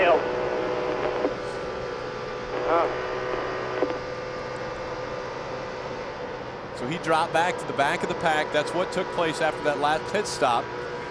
So now, as Phil, you just mentioned, he's dropping back to the back. He's going to run by himself. Said he doesn't need any help. Doesn't want any help. But you might be able to turn your feed blower off, and it might tighten you up pretty quick. Boy, I hope. 22 car back bumper. You heard Tony Jr. tell him to turn off his bead blower. There's a hose that blows on the bead right by the wheel on the right front tire, keeps it a little bit cooler. What they want to do is turn off that blower, let that right front tire heat up a little bit, then it will lose a little bit of grip, and that way that car should neutral out a little bit instead of being so loose like it is. 3 wide. Just outside now. They're 3 wide, and that's exactly why Junior didn't like running in the middle of that pack. He's more comfortable when they run 2 by 2. He'll drop back to the back, and we'll ride with him when we come back.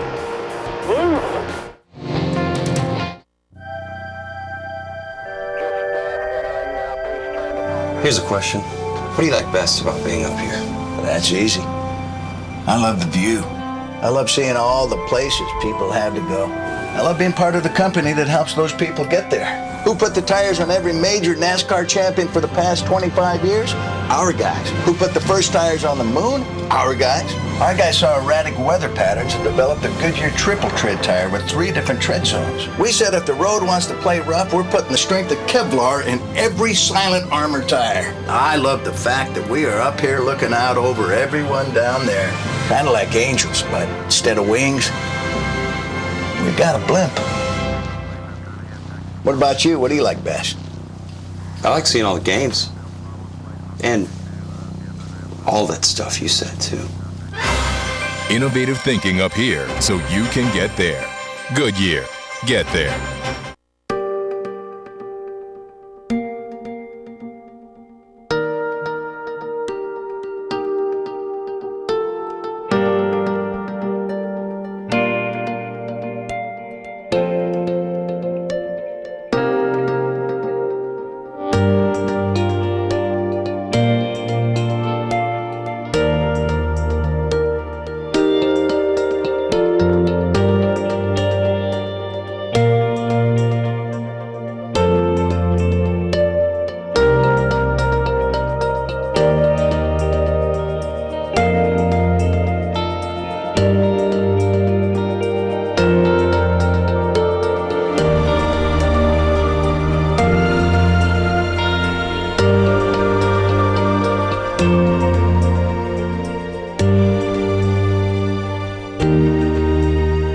Share your 3 at goodwrench.com.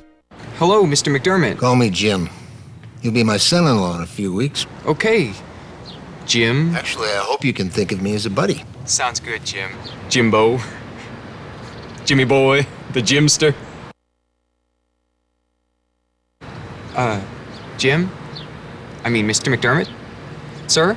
Switch to the network with the fewest dropped calls. Plus, buy an ultra-thin Samsung phone for only $19.99. Singular is now the new AT&T. Your world. Today's aerial coverage is brought to you by Ginn Properties and Resorts. You see the upper left-hand corner? That is our blimp, giving us a great shot from high atop Daytona International Speedway. We hope you're enjoying this free preview of NASCAR Hotpass only on DirecTV. If you want to continue riding shotgun with your favorite driver all season long, all you need to do is call 1-800-GET-SPORTS, and you will be able to continue to ride shotgun with our man Dale Earnhardt Jr. or any of the number of drivers that will be highlighted on a weekly basis. Again, 1-800-GET-SPORTS for your season pass of Hotpass, exclusively on DirecTV. We've got a little bit of a loose handling car right now, so that's why 4 more cars. Dale Earnhardt Jr. dropped back in the pack, went all the way back to 32nd. That was by his own choice. The cars haven't been passing him. He decided to back up, getting a little more comfortable position, not right up in the rat race taking place up toward the front. Ride this one out until he gets a little more comfortable with this car. You know, Rick, I told you that may not be a bad thing because now at least we know how to be on the loose side of neutral. Well, that's a lot easier for us to say because we're not having to drive that thing. I guarantee you right now that thing is a handful for Junior, but he's gonna make his way to the back here, try to get in a comfortable spot here, and he knows that Tony Jr. is going to make some changes on a pit stop, get him tightened back up, and he'll be able to go to the front again. You see the 20 of Tony Stewart involved in this group of cars in the back. Look at that one, Pablo Montoya in the 42, and he's all over the racetrack in front of us.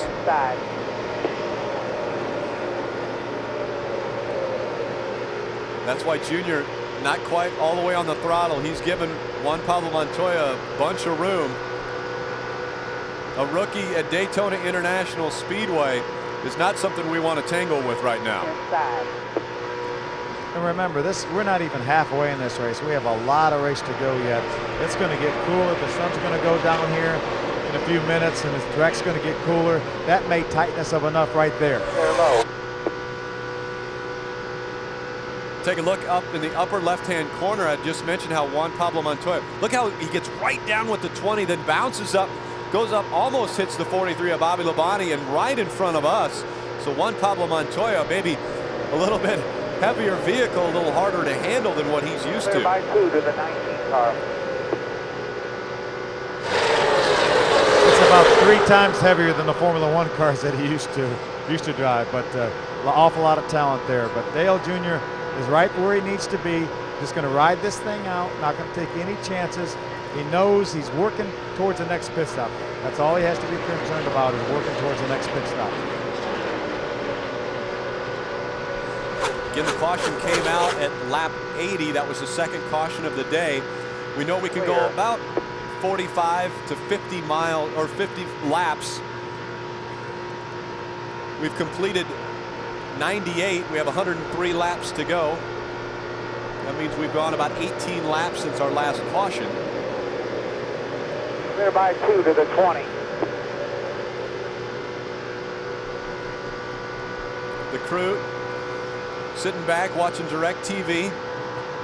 They have Hotpass down there in the pits. This is unprecedented coverage.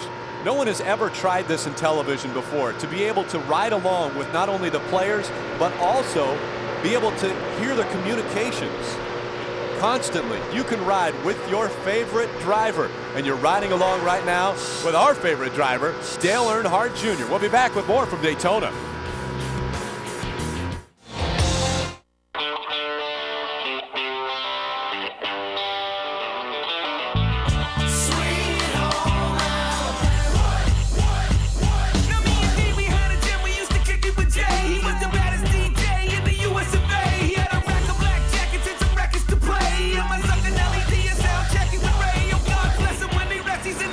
Chevy Impala comes to NASCAR. Chevy, an American revolution. You know Sirius Satellite Radio for the best sports news, talk, and 100% commercial-free music. Now you'll know it for something else. NASCAR 24/7, 365. And the best place to buy Sirius is Radio Shack. Because now you get a free $30 shopping spree at the NASCAR.com Superstore. Available at Radio Shack. So let me get this straight. You drive over 180 miles per hour every weekend. You've been involved in over 100 accidents. And you've totaled your car 19 times.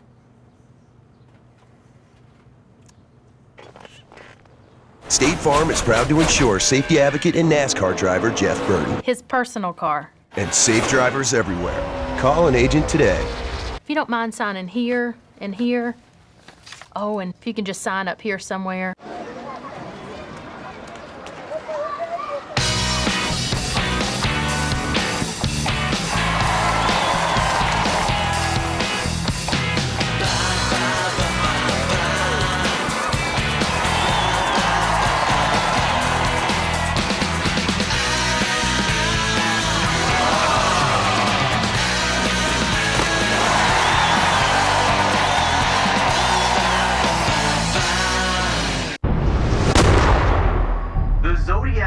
Has come to San Francisco. I'm not the Zodiac. And if I was, I wouldn't tell you. Rated R, in theaters March 2nd. They pick up precious seconds, pick up laps, and pick up our hearts. Enterprise salutes NASCAR for picking us all up. Pick Enterprise. We'll pick you up. Welcome back to the Dale Earnhardt Jr. channel. NASCAR Hotpass exclusively on DirecTV. Again, we started this one in 5th, dropped back to 28th by Dale's own doing. He decided he did not want to be with a loose handling car and be up in the middle of the pack. And so said, all right, I'll ride this one out. Drop back in the field a little bit, feel this out. Maybe I can get 49 laps in and Then we'll make the adjustments and hopefully get this thing moving toward the front. Hey, Rick, let's talk to Tony Jr. Tony, you told me a couple of weeks ago that you had ordered this Hotpass. Is it pretty cool to be able to stay up here and watch what's on the screen? Yeah, it's real cool. I mean, it's a little bit bigger screen than what I'm used to. Most people see me at the racetrack with the Nextel fan view deal, because that's we got the in-car camera every week so we can watch our car go around. It's real helpful because you can actually watch the roof cam and you can actually see what the car is doing before the dealer ever tells you. So it's just a real benefit. I mean, y'all got multiple angles on here that we can see different things. And like I said, if we ever have an accident or something, y'all zoom in for us and y'all part of the team. You managed to find the loose side of neutral, huh? Yeah, we've done real good. I mean, that's a good sign that we're keeping up with the track. You know, typically we get way too tight, but right here we're way too loose. So really only done like a half pound out of the lefts and a half around the track bar right there, and it went wicked loose. So that just tells you how delicate these cars are and how close the edge is around here. It's a lot easier to go from loose to neutral than it is from pushing to neutral, right? Yeah, it's hard to get a tightness out of a car once it starts. So I can easily tighten this thing up, and it should be no problem the next pit stop. Enjoy that hot pass. Clear. Tony Eury Jr. watching exactly what we are watching at home and right here at the racetrack. Again, up in the upper right-hand corner, you're always going to have network feed. Today it's Fox. The first half of the season will be the Fox network, giving us all of the Nextel Cup races. We've got a camera on the back stretch, camera on the up above on the high atop the press box. That's the one we're watching in the lower portion of our screen. We also have a blimp cam. And also, we can ride along inside of the car with Dale Earnhardt Jr. The blimp cam up there in your upper left. And riding along inside in the upper left now. Rick, the thing that's comforting to me is he's riding along there with Tony Stewart. You know by the end of the race that those two cars are going to be up front. They work so well together. Tony Jr. won last Saturday night. They finished 1-2. Tony Stewart and Dale Earnhardt Jr. finished 1-2 in the qualifying race on Thursday. He's in a good spot right there. He's going to ride this thing out. Tony Jr. is going to get him snugged up a little bit. And then I think he and the 20 will head towards the front. Well, when we came back from commercial break, we were running about 32nd. We've moved up. Last time by the start-finish line, we were scored in 24th position, and now we're back kind of in the pack, and I'm not so sure Junior's going to be too happy about this. Still inside, 21 behind you. With a loose car. On the bottom down there. Hard to keep a handle on a loose car, especially in traffic. I think this is indicative of the fact that he's getting more used to that car, or it's coming around. It's not quite as loose as it was before because he's racing side by side with guys. He didn't want to do that 10 or 15 laps ago, so I think maybe the handle's coming around for him on this car. In the last 5 years, every race here at Daytona International Speedway, Dale Earnhardt Jr. has led at least one lap. Back in July of 2002, he led a lap, and then from that point forward, he'd led multiple laps in every race here.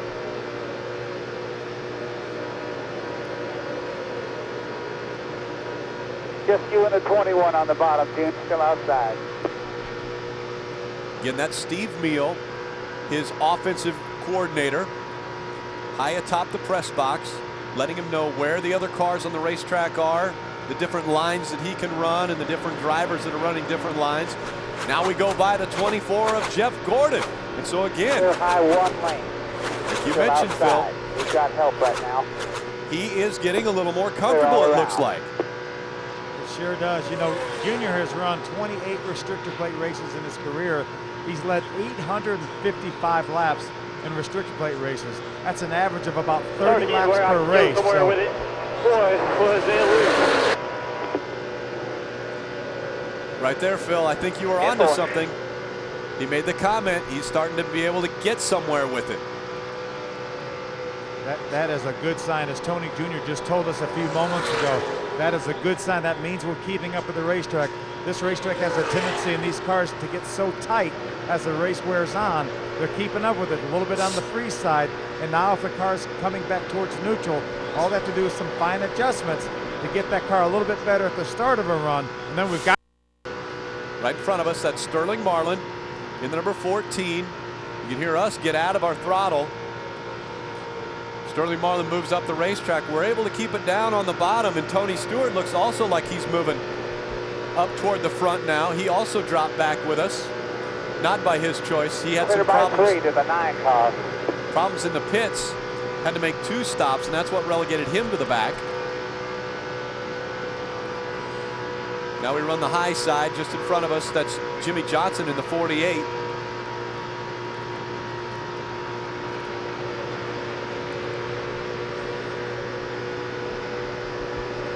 We lock onto the back bumper of Sterling Marlin, give him a little shove, and it looks as though we're going to get by the 48 of Jimmy Johnson. And so moving up toward the front, we're feeling a little more comfortable here at Daytona.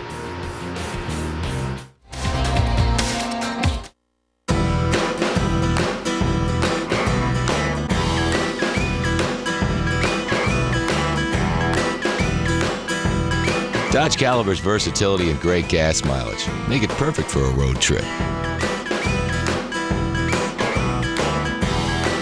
All the right features make it even better.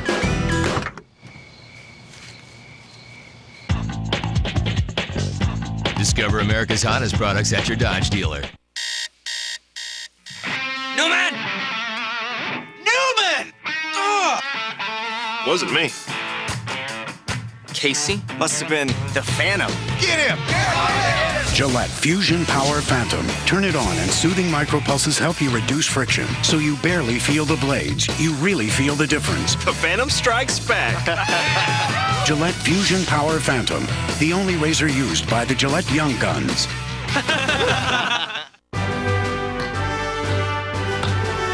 What do we have here? Laminate.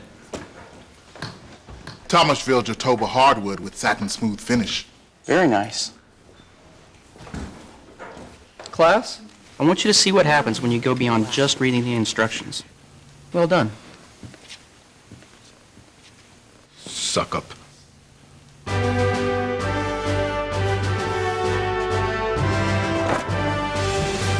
Okay, on the 3-course menu, I'll have the green bean fries, the ribs, and the Oreo cake.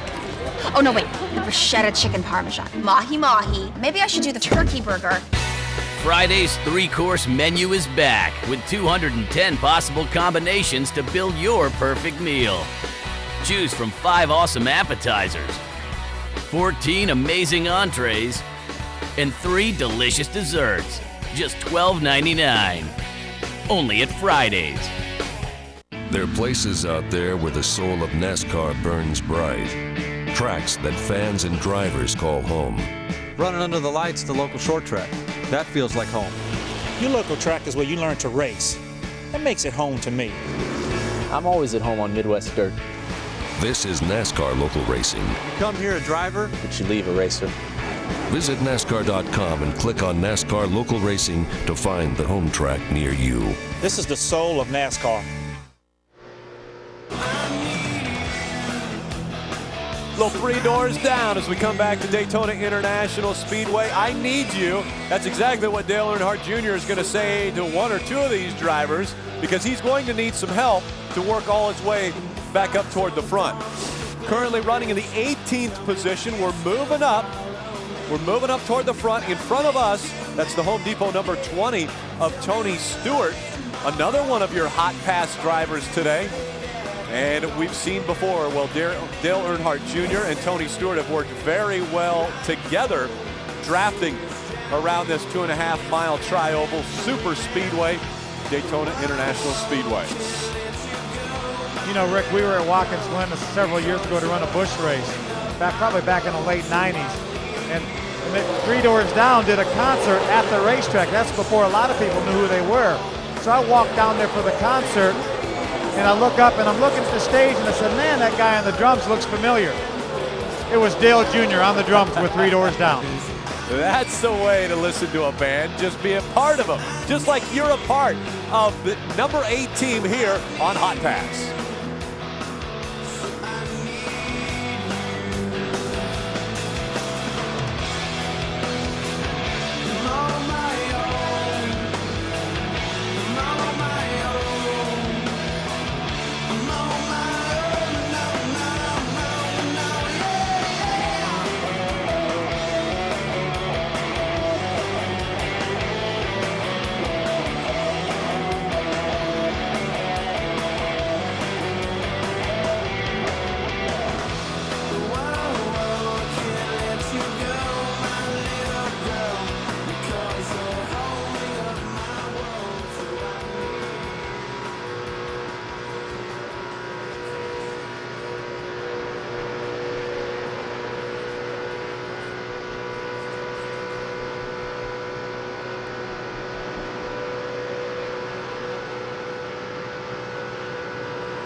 it's going.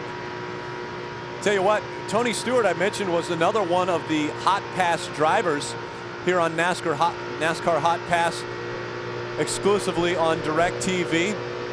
And the potential is also there that we could talk to some of these other teams. Obviously, we're not going to talk to Tony Stewart, but we could talk to the guys that are calling the race for his channel right now.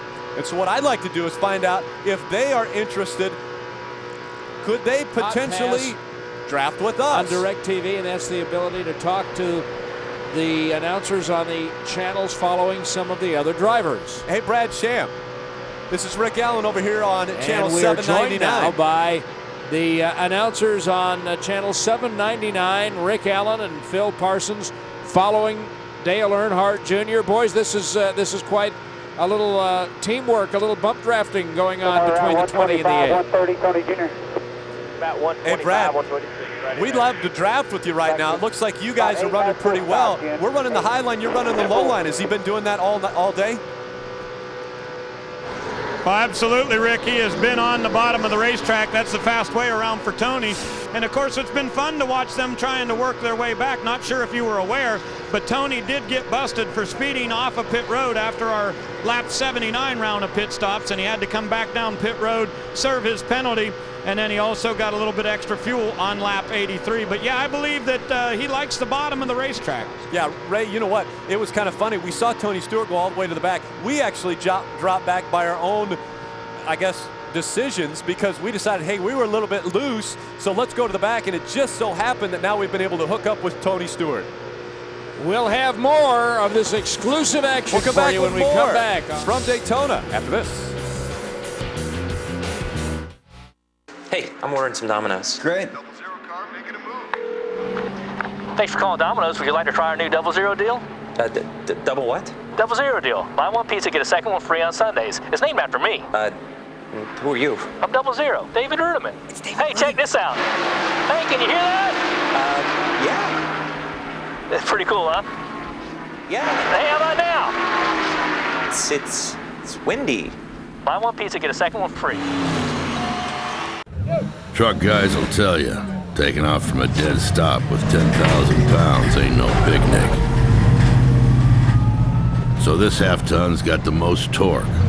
6-speed tranny with tow haul mode. And 4 oversized disc brakes. Because stopping 10,000 pounds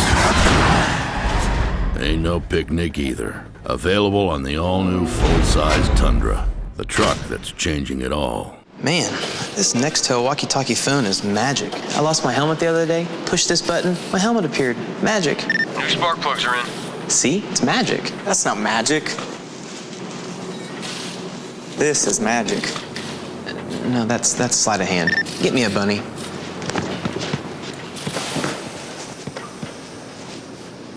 That's magic.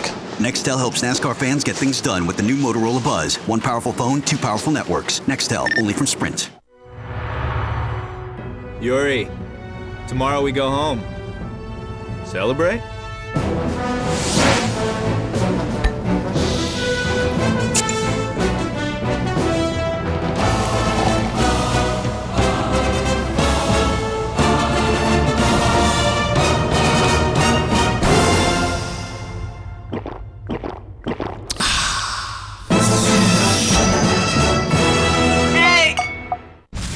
Tomorrow. Who sent them? Your father! A betrayal. He has my son! I'm the one you want. You let Josh go, I will surrender. That cuts straight to the heart. Please, Dad. Didn't have to end like this, Jack. 24. Viewer discretion advised. All new tomorrow at 9, 8 Central on Fox. After 500 miles, I'm ready for a bud.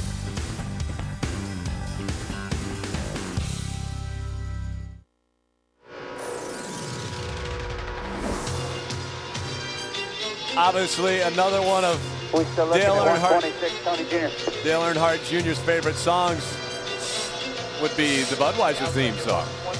The King of Beers, Budweiser. The king of restrictor plate racing was Dale Earnhardt Jr.'s father, Senior. say he could see the air when he was going around these restrictor plate racetracks.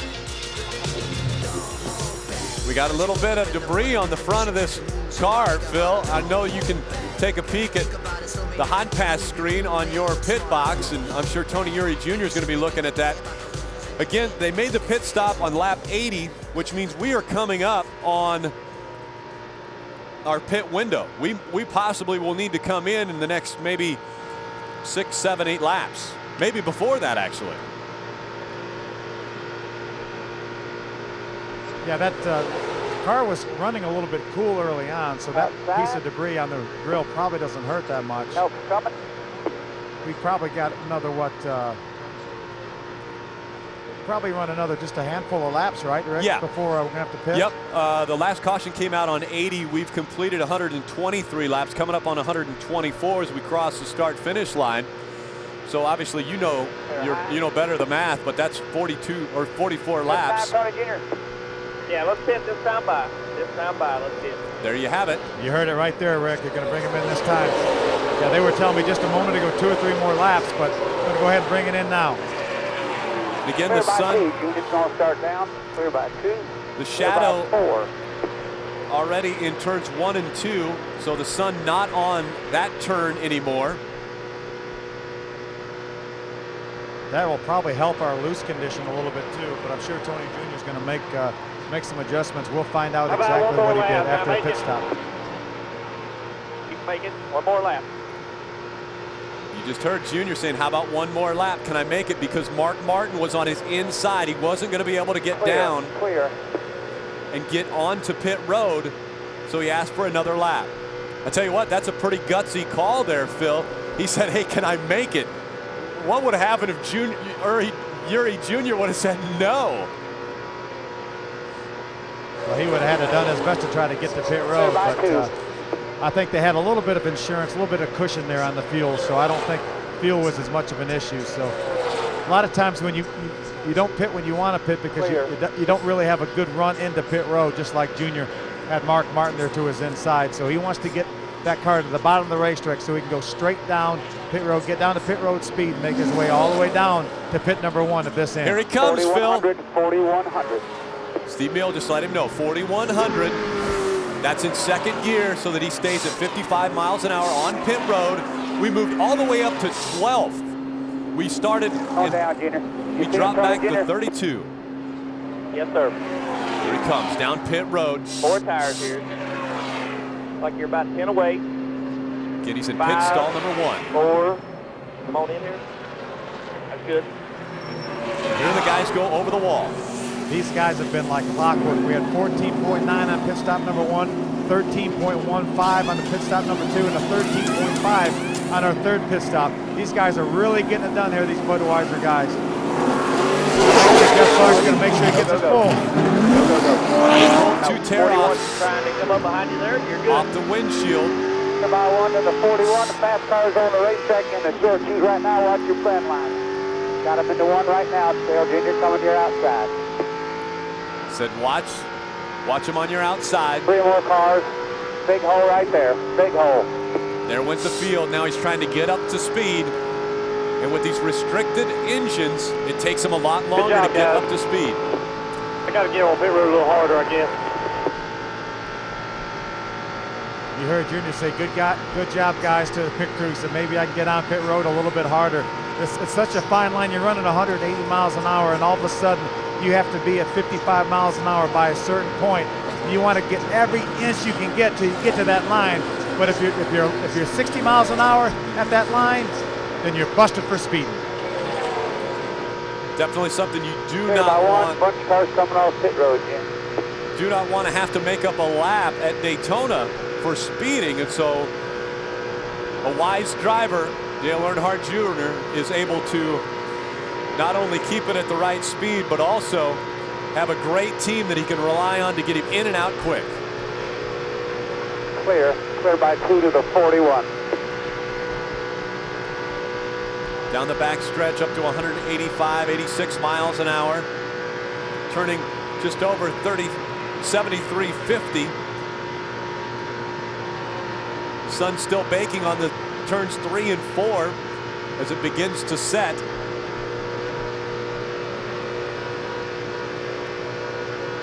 In the shadows of the press box and the grandstands as he goes through the tri-oval into turns 1 and 2. So differences in the track surface here at Daytona International Speedway. Dale Earnhardt Jr. after his round of pit stops, currently being scored in the 14th position. Has a little bit of help behind him in Reed Sorensen, but it looks as though we're running pretty strong in front of that number 41. I'm not sure the 41 can hang with us right now. We'll find out how we move up and catch the pack here at Daytona International Speedway when we return to the Dale Earnhardt Jr. channel.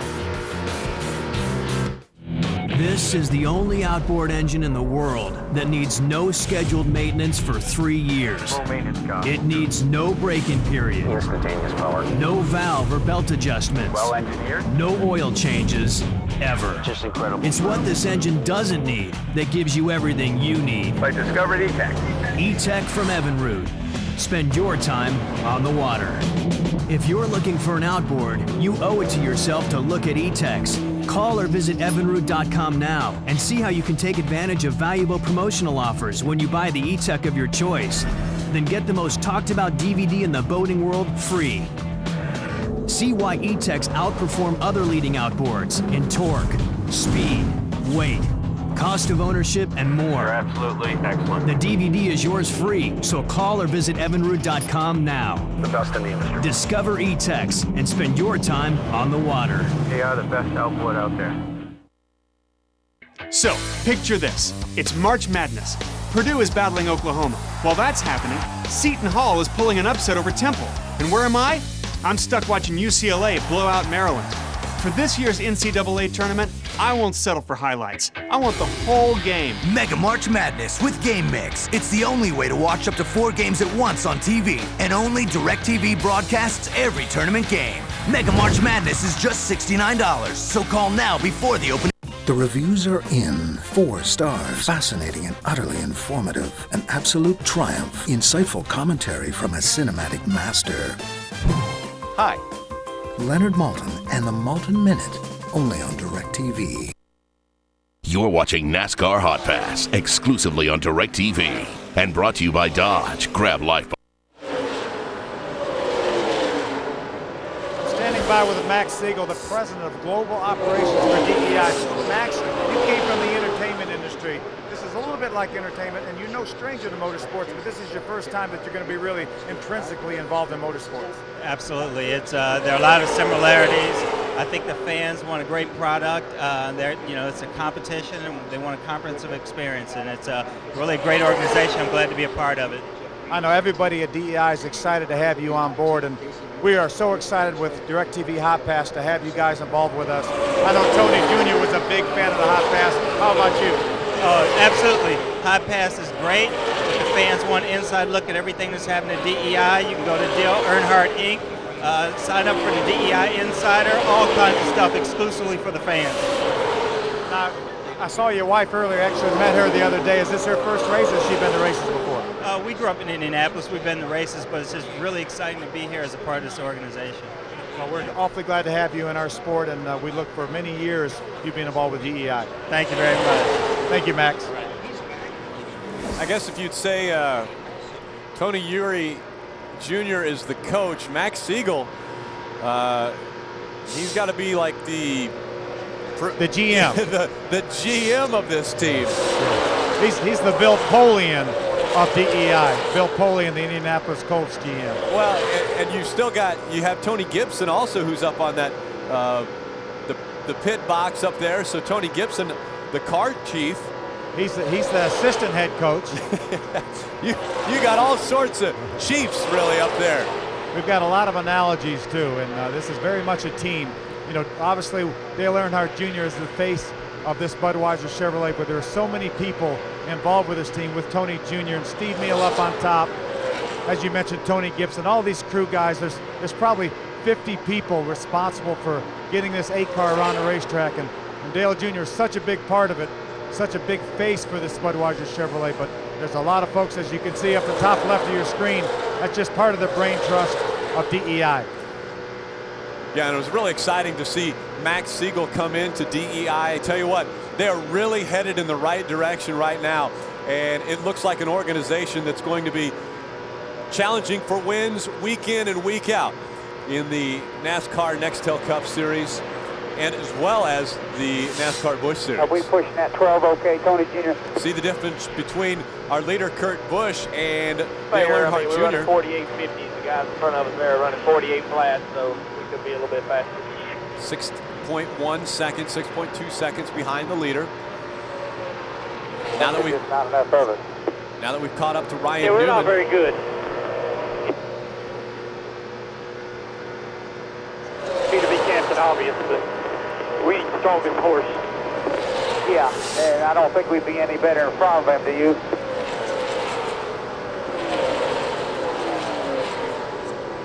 A lot of strategy going on. You hear Dale Jr. talking about, and Tony Jr. telling I mean, we normally are slower when we lead, and I don't think they would go for it anyway. So it's up to y'all. Y'all can do what y'all want. Tell me if you want me to do anything different. Yeah, we're just talking up here. If we could do better leading, we would, but I'm not sure we would. just like a chess game, Rick. They're talking about whether they want Junior to be in front of the 12. Do they feel like they would go faster with him in front?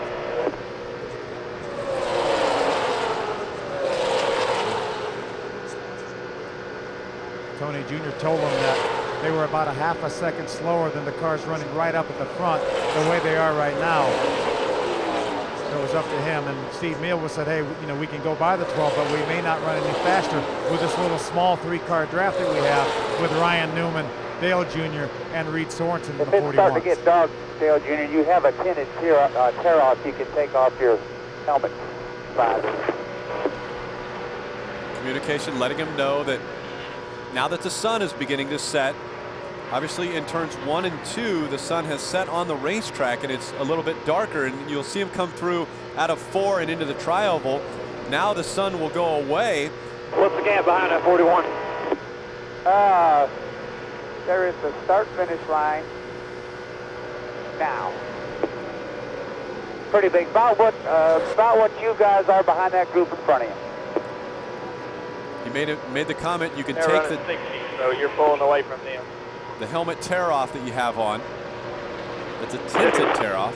Seat pack, so when they do that, that whole deal slow down. The leaders are already at 48.6. Just be patient. Y'all keep doing what you're doing. Yeah, 10-4. There you have it. The coach just let them know, keep doing what you're doing, and we'll get them. That's what we're looking for here on Hot Pass. You know Sirius Satellite Radio for the best sports news, talk, and 100% commercial-free music. Now you'll know it for something else.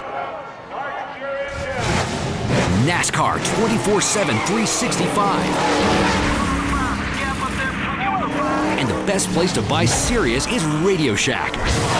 Because now you get a free $30 shopping spree at the NASCAR.com Superstore. Available at Radio Shack.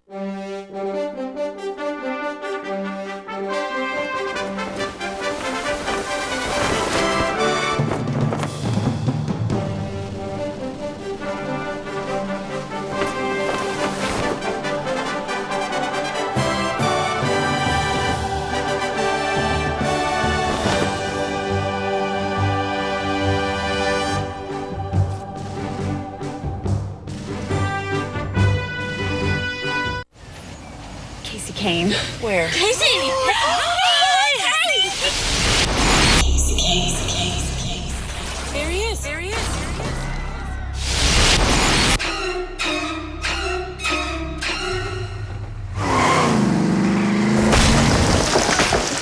Even the best drivers could use accident forgiveness.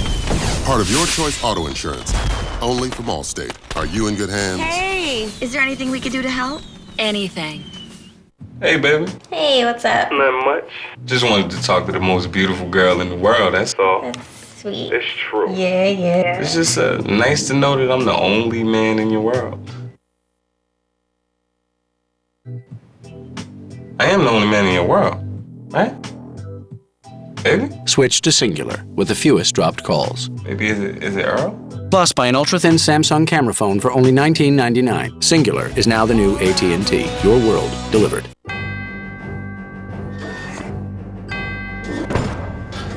Dodge Ram. It's got a legendary Hemi V8 with 345 horsepower. An all-new 6.7-liter Cummins turbo diesel with 650 pound-feet of torque. Over 5,000 pounds payload available, or up to 16,900 pounds of towing. Dodge Ram, the longest-lasting, most durable line of full-size pickups. Now get up to $5,000 cash allowance on Ram 1500. Discover America's hottest products at your Dodge dealer.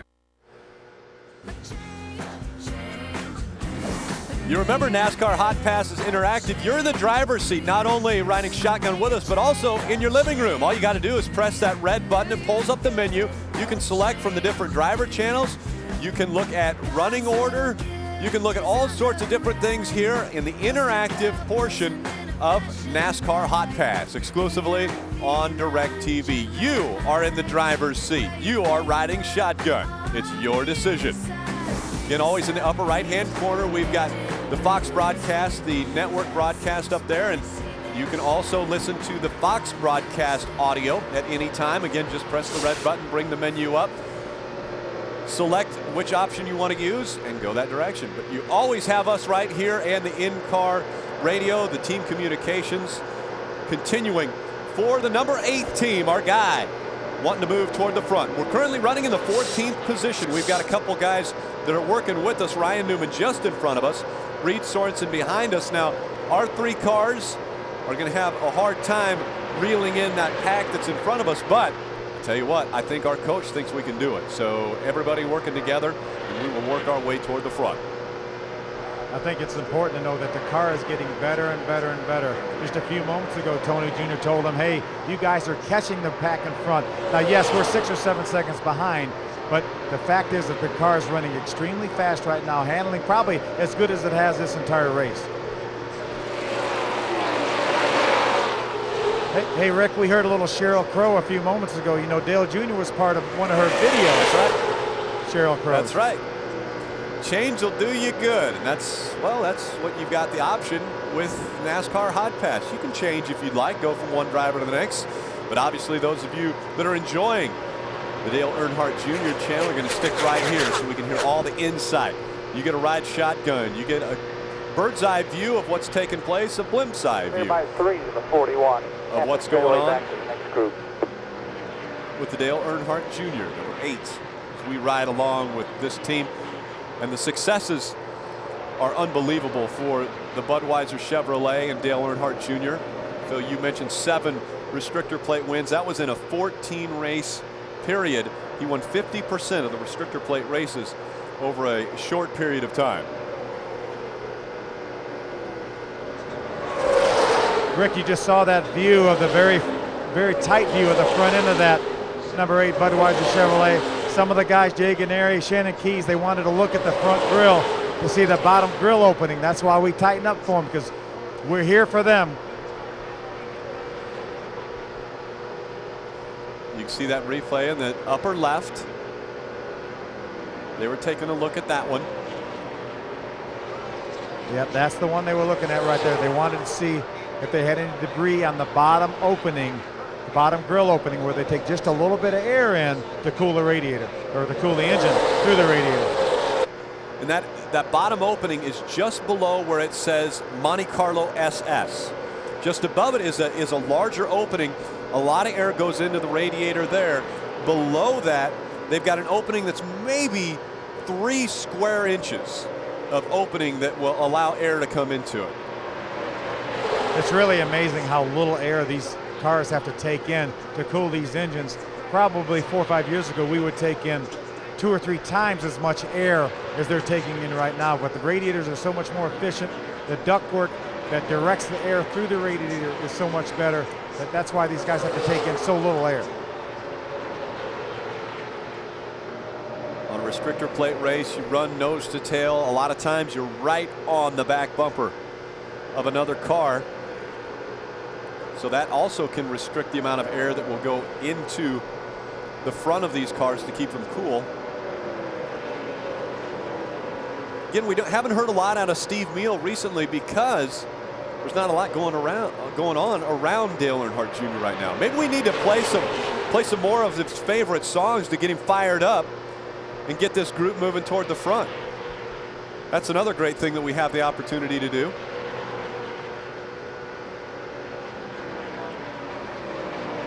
Again, Ryan Newman just in front of us. Reed Sorensen behind us.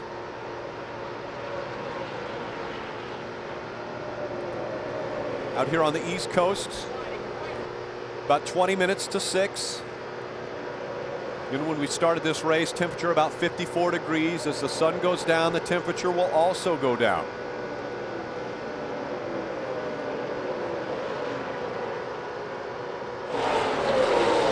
Hey, Rick, you see right there at the bottom of our screen, Dale right there next to the 8. That is advertising the Dale movie. A great, great movie on Dale Earnhardt. It's almost documentary form. It's going to be shown in all the race cities as we go around. It's being shown here in Florida. I saw the world premiere a few months ago in Charlotte. A terrific movie with obviously the authority of Teresa Earnhardt and the entire Earnhardt family and DEI really behind this movie. A great job by NASCAR Images, CMT Productions to film that movie, and it's something that people definitely want to see.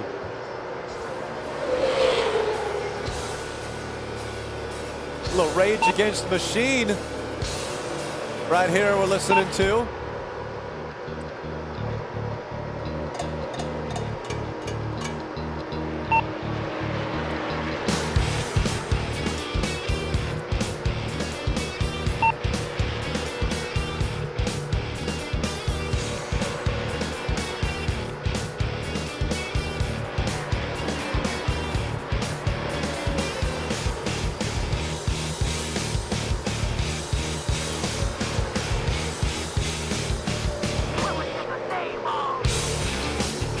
Another one of Dale Earnhardt Jr.'s favorite songs, Rage Against the Machine.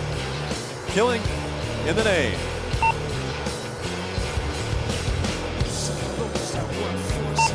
This is another one of those songs that he listens to right before the race to get him psyched up.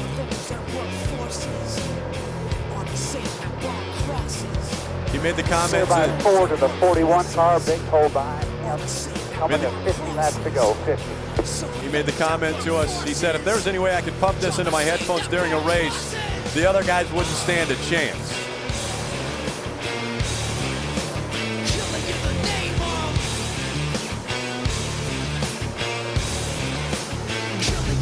Staying on with Joe, running about 190 even. Get full.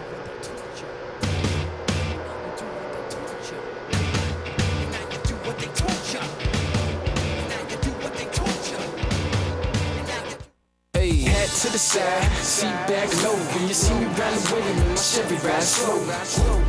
I'm in my Chevy, ride slow.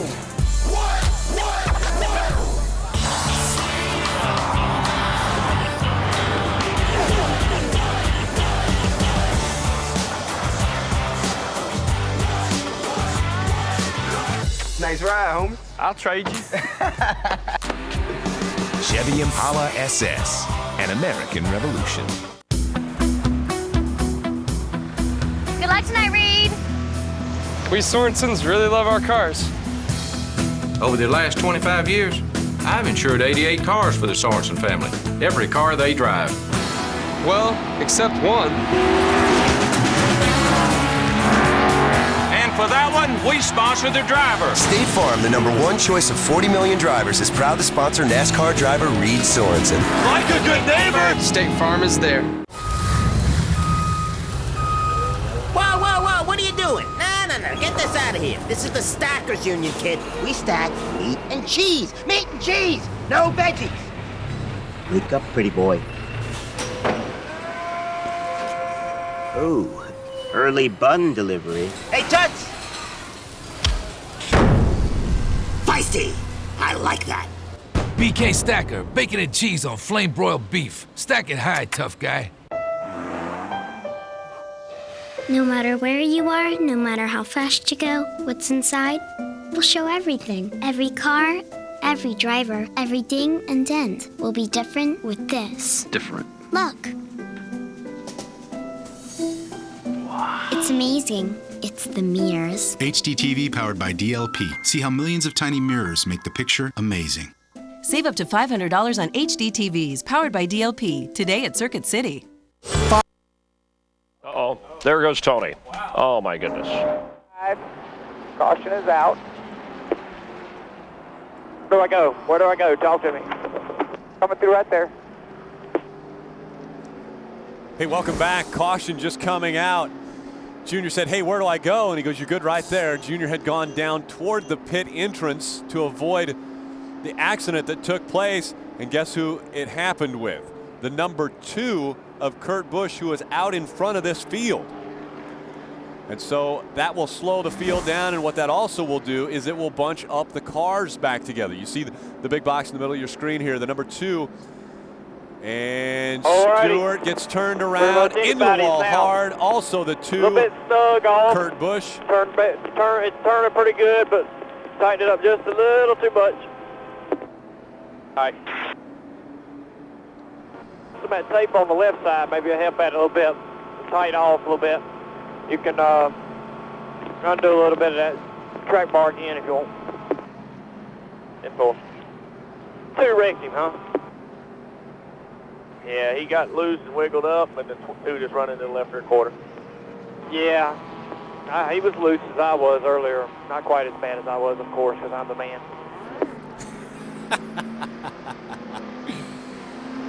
He is the man. Not quite as loose as I was because I'm the man. I like that. This is exactly how he got out of it. Take a look at this. You're clear low right there, Junior.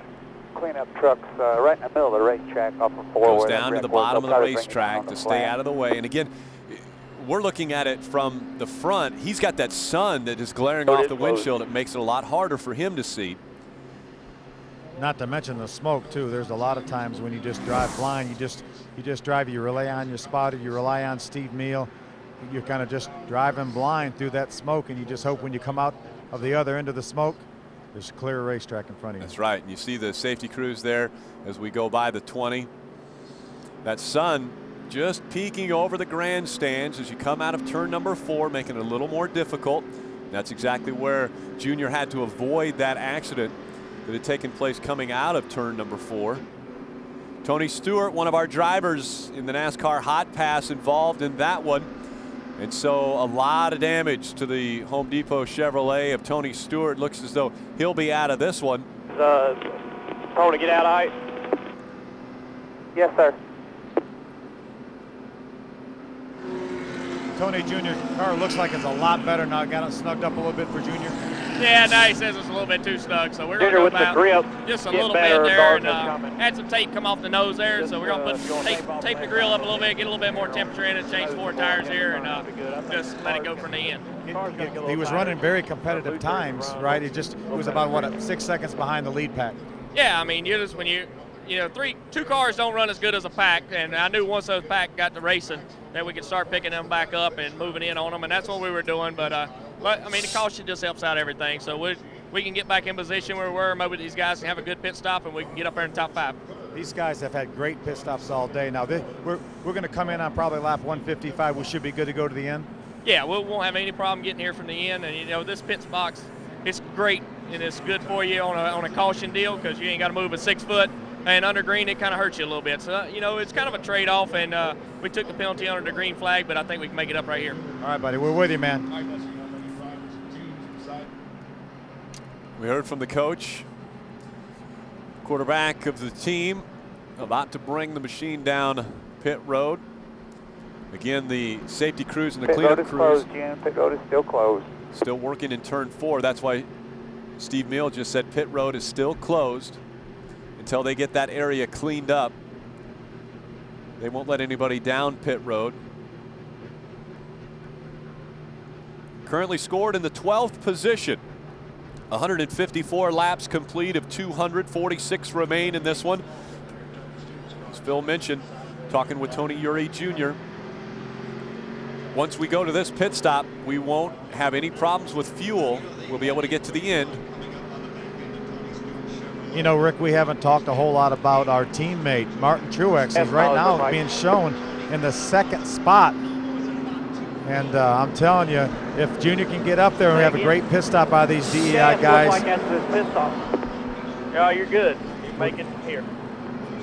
You hear Tony Jr. tell Dale Jr. that he can make it from here, but we have a teammate. He's not going to be out there by himself. Again, they'll line back up on the restart, so that will be an advantage, obviously, for Dale Earnhardt Jr., who had gotten into the pack that had separated themselves from the lead pack. Ryan Newman was just in front of him. Those two cars were working together, but two cars working together alone were not going to be able to get back up to the front. You see the teammate, Martin Truex Jr. in that Bass Pro Shops man, number why 1 don't y'all Chevy. grab a big piece, like a 10 by 10, and just put it on there. That way he ain't got to deal with it, unless that'll bother him carrying it. You know, you'll have more glue area, more surface to hold to the nose. All right. Phil, are they talking about putting a patch or something on the car? He said something about 10 by 10. Oh. Yeah, Tony Gibson has a patch in his Pit hand road is right open. here. Pit road is open. Pit road is open. Pit road is open. We'll see what they're going to do. They're actually they have a torch to warm that patch up so it'll stick. Let's see, Tony Jr. told us a few moments ago that they had some tape blow off. So critical, every square inch of the grill that you can cover here. Let's see what they do with that tape.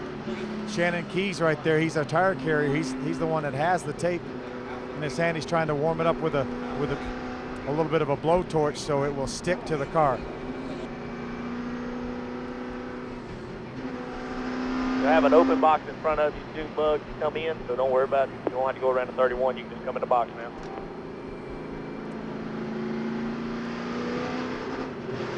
Here's the crew getting ready. 4100, second gear. Up on the wall. You'll have a straight shot coming in. 31 is behind you on the racetrack. 4100 in second gear, 55 miles an hour. Can't speed. This will be it. The final stop. Going to go about 6 more pits. 10 away right there, Tony Jr. Here he comes. 4, come on down here, right around that 1. Come on. Right here, come on.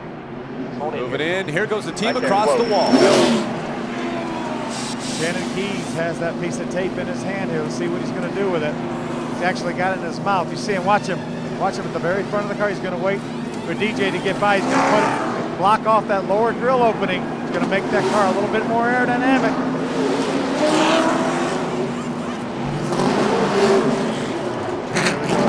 Every one of those adjustments, whether they adjust the wedge or they adjust the track bar or put tape on it, every one of those stops is choreographed at the shop during pit practice, so they know what everyone is going to do each and every second.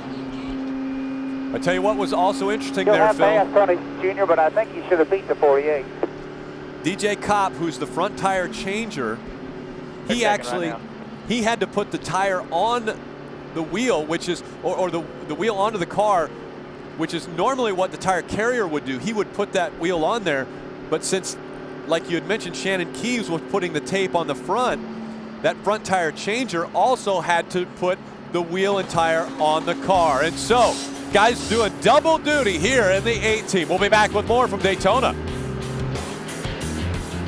How are you feeling tonight? I'm thrilled. Cheesy bites are back! Cheesy bites are back! Cheesy bites are back? Tony, fire up the limo!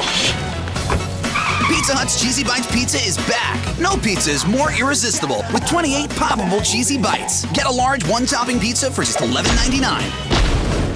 Cheesy bites, my one true love. Want more fun? Get America's favorite pizza, Pizza Hut.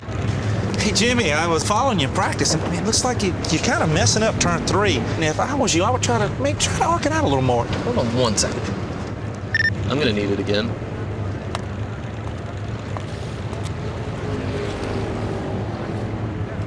I'm so sorry, what were we saying? Good talk, Jimmy. Nextel helps NASCAR fans get things done with the new Motorola Buzz. 1 powerful phone, 2 powerful networks. Nextel, only from Sprint. I get in the truck and it won't start. No small problem, right? Well, I know the battery and the alternator are new, so I figure it's got to be the starter. So I go to AutoZone, I tell him what I need, and the guy says, let's check the old one first. Might not be the problem. Turns out he's right. All I needed was a solenoid switch. Now, he saved me a lot of money. Would another auto parts store have done that? I mean, he went out of his way to make sure that I got what I really needed. And I'll remember that.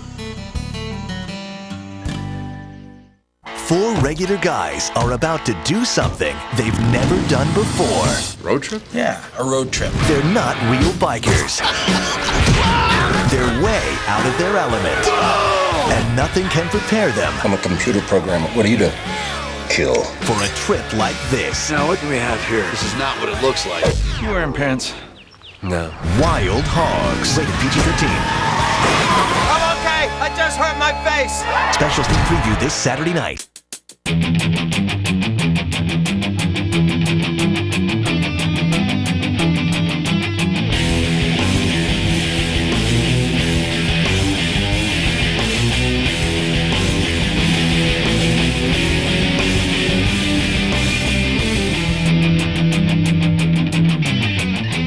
When you're about to do something this big, a little luck never hurts.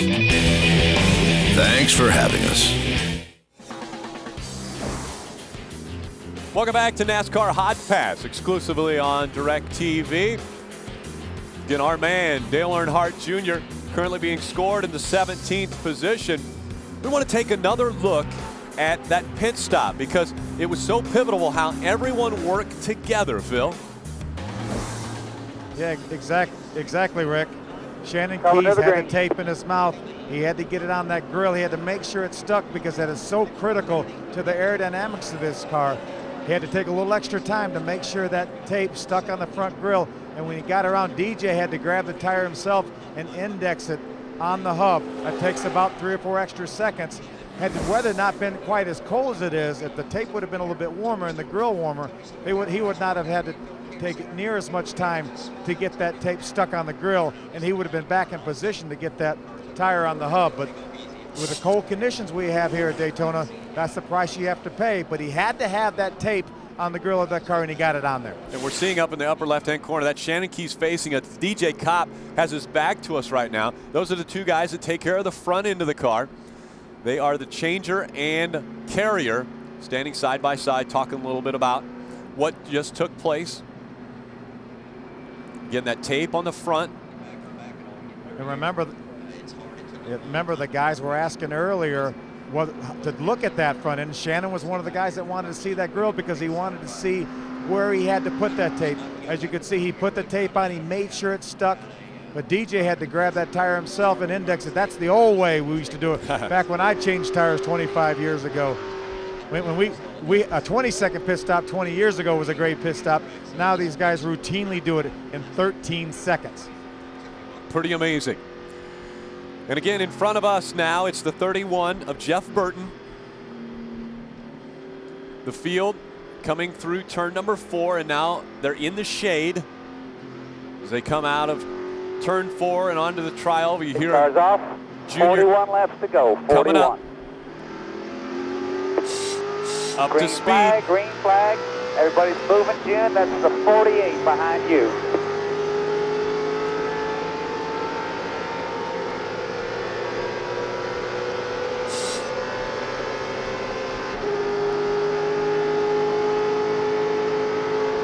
Junior gets it into 4th gear right before he gets into turn number 1, but it takes a while. Remember, we've been running around 73, 73.50 as far as RPMs. Takes us a while to get up there.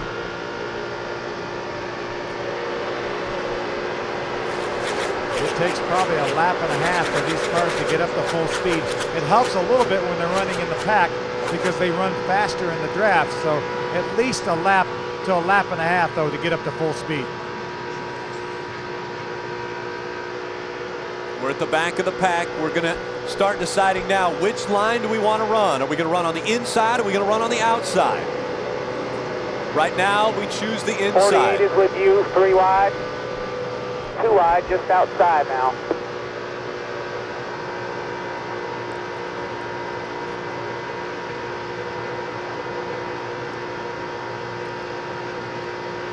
Again in that tri-oval, we'll get it up to 73.50, 7,300 on the backstretch. Close in on 7,300.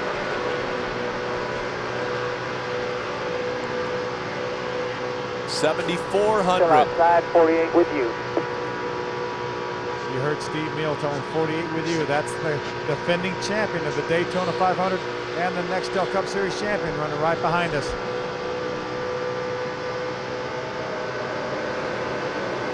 Martin Truex Jr. leading the field at Daytona. Dale Earnhardt Jr.'s teammate. Jr. would love to get up there and not only help, but the two work together. It's always better to have a teammate when you run these 6 rows behind you. These restrictor plate races. We're right in the right place now. We're right in this lead pack where we belong, and Junior's going to try to wheel that thing. He's going to look around there, peek to the inside a little bit. He's got the 48 of Jimmy Johnson right behind him, the 31 of Jeff Burton right in front of him. Phil, that time Jimmy Johnson gave us a little shove. We were able to get up to 7,700 on the RPMs. That's what you have to gear these cars for those good tight drafts like that when you're running around here real fast. That may be a little more RPM than they want. Jeff Burton's going to look to the inside. They're going to make it 3 wide. Jeff Burton and Dale Jr. going to the front.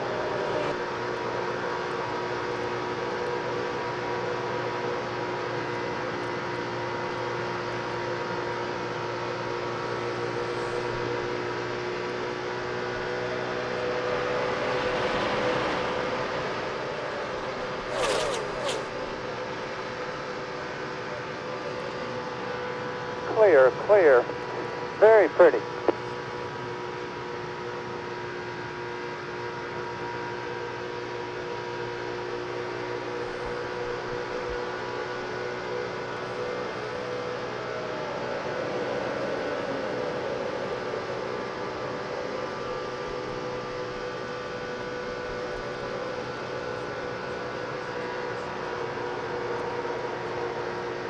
We're just trying to talk with Phil Parsons and the guys over in Dale Jr.'s car right now.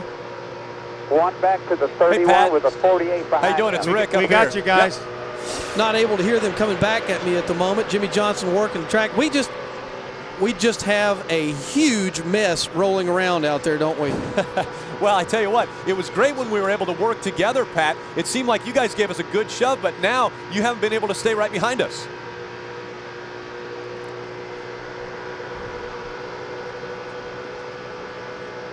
Jimmy Johnson's car dropping back a little bit. They gave us a good shove, and we were able to move up toward the front. That's exactly what we wanted to do. We're up in the ninth position.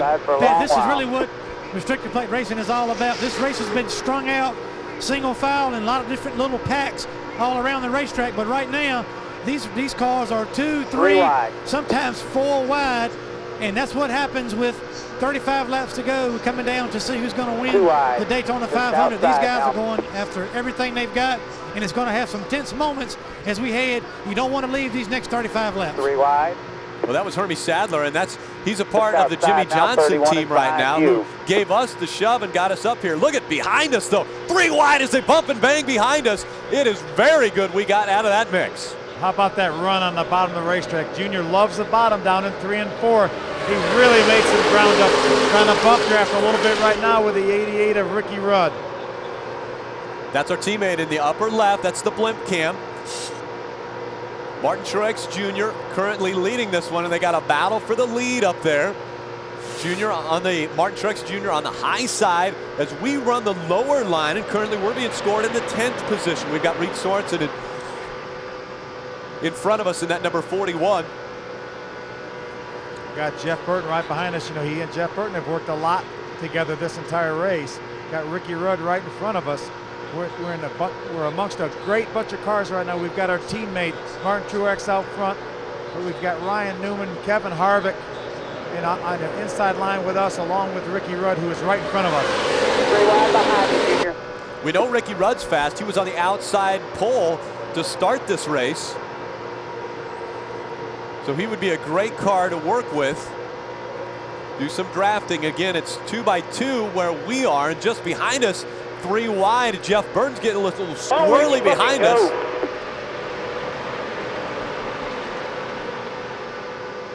They're 4 wide behind us, Phil.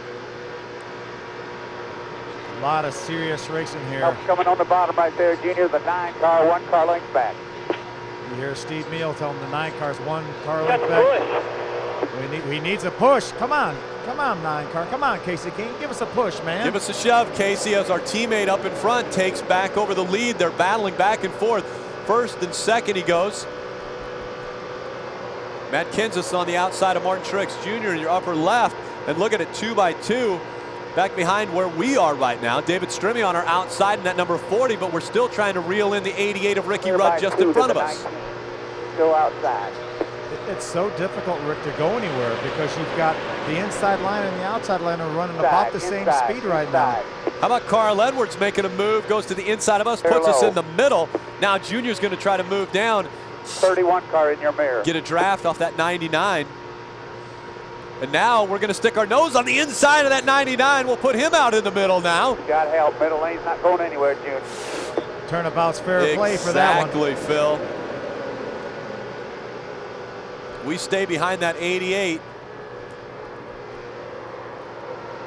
You can hear Junior get out of the gas. He's having to pedal a little bit. He's so close to the 88 of Ricky Rudd. Look at, got cars in the middle there. No help right now. Here I'm talking about 3 wide. Outside now. 3 wide. 2 wide. Kevin Harvick right in front of us now. It's Shell Chevrolet, number 29. 3 wide. Riding along shotgun with Junior in your upper left. Kevin Harvick. Outside now. Bobby Labonte. It's getting awful hairy here at Daytona International Speedway. Who will we draft with? Who's going to go up toward the front? We know it's going to be that Budweiser Chevrolet. Stay right with us here on Dale Earnhardt Jr.'s channel.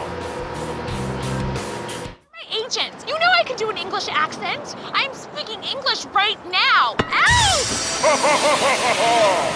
I will grant you 3 wishes.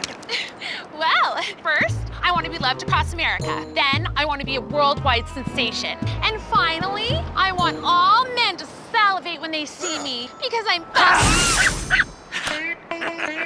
Done. I'm really starting to dig this chick.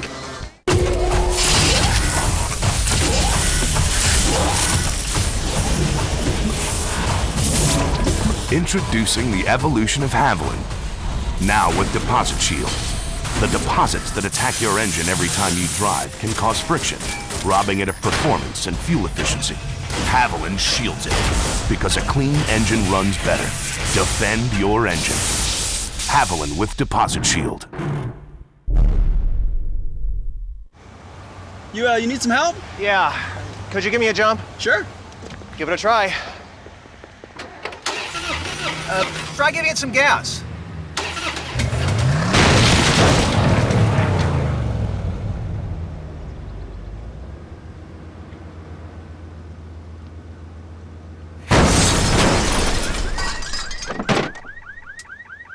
Thanks. Appearing on DVD and Blu-ray disc. It was the greatest magic trick I've ever seen. Every twist. How does he do it? Every turn will reveal secrets you can't imagine. He has no trick. It's real. The Prestige. Own it on DVD and Blu-ray disc Tuesday, February 20th. They pick up precious seconds, pick up laps, and pick up our hearts. Enterprise salutes NASCAR for picking us all up. Pick Enterprise. We'll pick you up. That was really something else. Kelly, what's it like to take a hot lap in a stock car? The NASCAR Day 17 put together a great ride for me. And remember, y'all, NASCAR Day is May 18th, and the best way to celebrate is by getting your NASCAR Day pin for only $5. You really seem to be dialed in on NASCAR Day. Well, yeah. Every pin sold raises money for the NASCAR Foundation, which helps kids, animals, conservation efforts, and other worthy causes. I'm doing my part, and so can you. Go to NASCAR.com/foundation to purchase.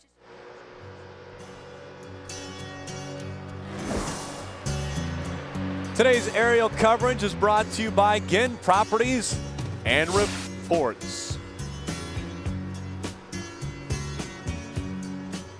Get a view from high atop the Daytona International Speedway.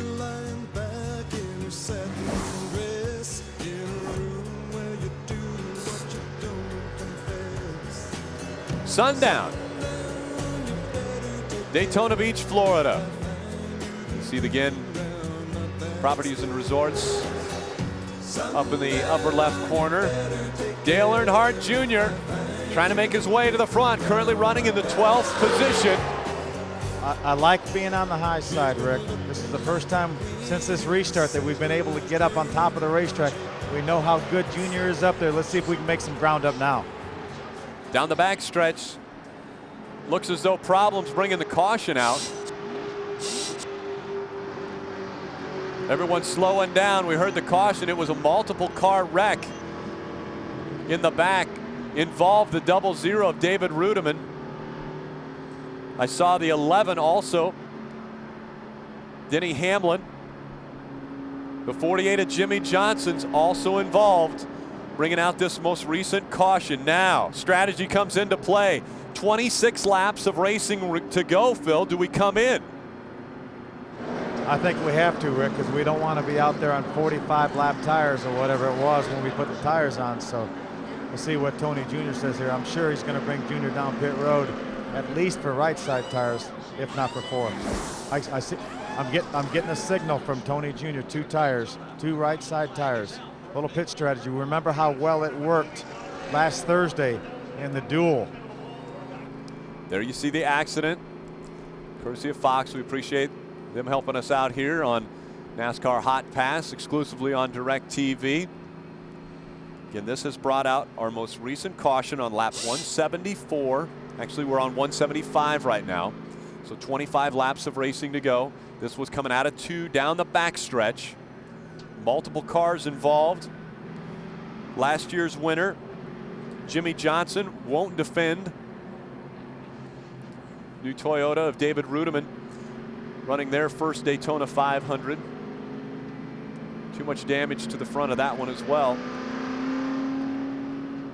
It's been a pretty clean race thus far, Rick. We've had a couple little incidents, but this is probably the biggest one we've had. But it's been a fairly clean race. We've had a lot of green flag racing. That's correct. We've had 4 cautions. Boris said that. We'll listen in and make sure. In the middle. Nice. Loose in the middle lane, not in the middle of the corner, just loose in the middle lane, but I'm okay everywhere else. Really good, actually. Just need a little overall grip, be nice.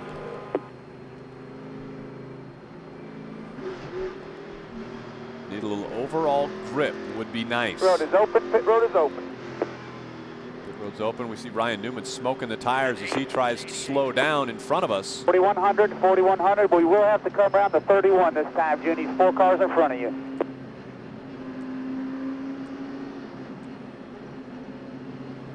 Here we come down onto pit road.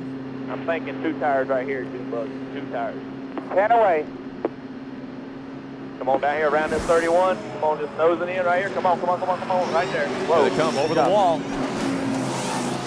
You heard the call from Tony Jr. He said, I'm thinking 2 tires, June Tires back across. We're going to get 2 right side tires. We're going to have some great track position here. Great call by Tony Jr. It worked so well on Thursday. Let's see if lightning can strike twice. A great stop by the Budweiser boys as they went across the wall. 2 tires stop. And it now becomes a shootout. 25 laps to go. Actually, when they come back by, it'll be 24 to go. We'll continue to count them down. The 2 tire stop 16 and 8, moved us up the positions that we potentially needed. And now let's find out who's going to work with us when we restart from Daytona International Speedway on the 49th annual Daytona 500. Ladies and gentlemen, the President of the United States.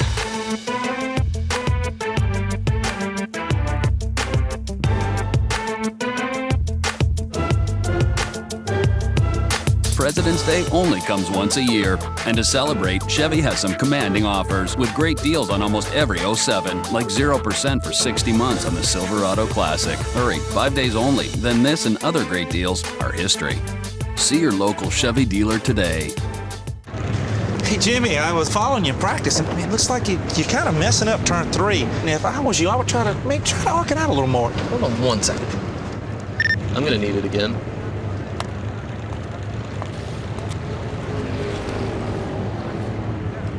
I'm so sorry, what were we saying? Good talk, Jimmy. Nextel helps NASCAR fans get things done with the new Motorola Buzz. One powerful phone, two powerful networks. Nextel, only from Sprint. Jared here. Tony Stewart here.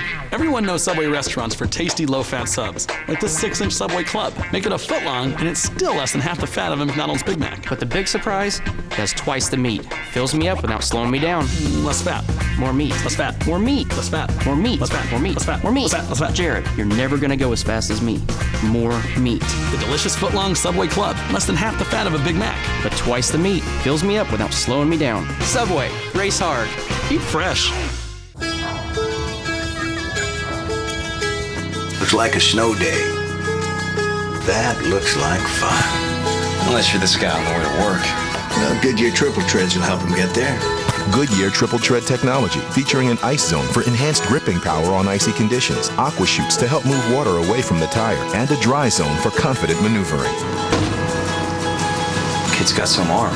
Innovative thinking up here so you can get there. Goodyear, get there. Previously on The Rookie. I saw the gun. Something's going down. Send backup, all right? Everybody down! On the floor! Face down! Shut up! Move it! 60 seconds! Let's go! You don't even have a gun with you. Shut up, dog! All right, dude, let's move. Go, go, go, go! To see what happens next, go to CTURookie.com. Powered by Degree Man. More power than you need. One day you'll need it. Hey, Junior, it's Rick here. We were just wondering, you did a two-tire stop. It looks like a good strategy move. Do you think you got the car to get to the front? Yeah, it's pretty good. You know, we'll just have to... When we were double file there, that last run, you couldn't go anywhere. And a lot of the guys weren't doing what they needed to do to make lines move, and so we just all sitting there beside each other. Wasn't a whole lot of fun, but because we get 3 wide every once in a while. But we'll see. All you can do is try, man. You go out there and do what you can do, and I'll just, you want to bring it home in one piece, but sometimes you got to take some risks. So we're ready to do that. Buddy. All right, buddy. 22 laps to go. Let's get them. Let's get to victory lane, babe. Simple. Got to do what you've got to do, Junior says. You got to take some chances. Well, they took some chances. They tried 2-tire stop. It worked back on Thursday.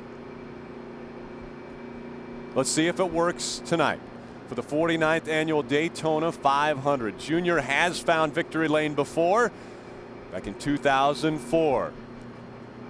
Dale Earnhardt Jr. into victory lane, winning his first Daytona 500. Let's see if he can win his second tonight as we ride shotgun with him. We'll be back with more. It's going to be an attempt on the life of the president. We need you to stop it. The cover-up. Kill him. I didn't shoot the president. What are you gonna do? I have to find the real shooter. Now, the only way to stay alive is to find the man who pulled the trigger. Mark Wahlberg. I didn't start it, but I mean to see it through. Shooter. Rated R. Starts Friday, March 16th. Fan mail for Denny Hamlin just keeps rolling in. Mitch Gordon from Albany, New York writes, "Hey, FedEx. I heard that when Denny isn't racing, he volunteers at a retirement home." Well, Mitch...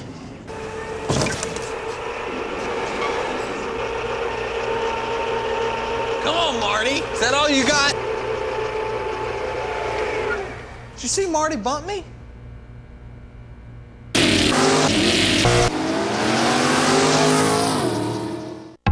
There are times you gotta ask yourself, do you think you've got the torque? Or do you know you've got the torque? Get Q Torque Power for trucks. Heat activated to help more of your engine's power reach the road. No leading synthetic motor oil delivers more torque than Q Torque Power. Full synthetic Q Torque Power for trucks. Unleash all your horses.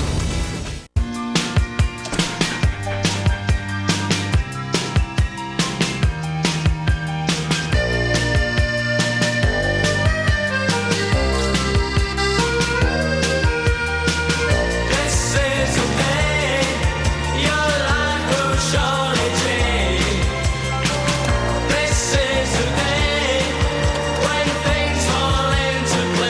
There's an M&M in everyone. Find yours at becomeanmm.com. Welcome back to NASCAR Hot Pass on DirecTV. Standing by with Tony Jr. Hey, the two-tire thing really worked well Thursday. We're looking for lightning to strike twice. That's what I'm hoping for. I mean, we didn't have any problem. Tire wear on the left sides look excellent. I just think that's why a lot of the guys have to take on fours. Their tire wear is so bad. But, you know, we got to get out of that pack and get up here. And you never know. I mean, there's 22 laps to go. You could have another 5 laps of caution or whatever. But the two tires definitely didn't hurt the car the other day. So we went with that strategy and see what pays off. It looked really good there, driving-wise. But like Junior told us, it was in two lines, so you really couldn't go anywhere. Yeah, he was just boxed in. I mean, he got a little loose on him, Eric, a little bit in the center of the cars, but you know, I think we really got it nailed down on the handling right now. So hopefully, it'll be like it was Thursday, but we can finish one spot better. All right, buddy. Thanks, Tony.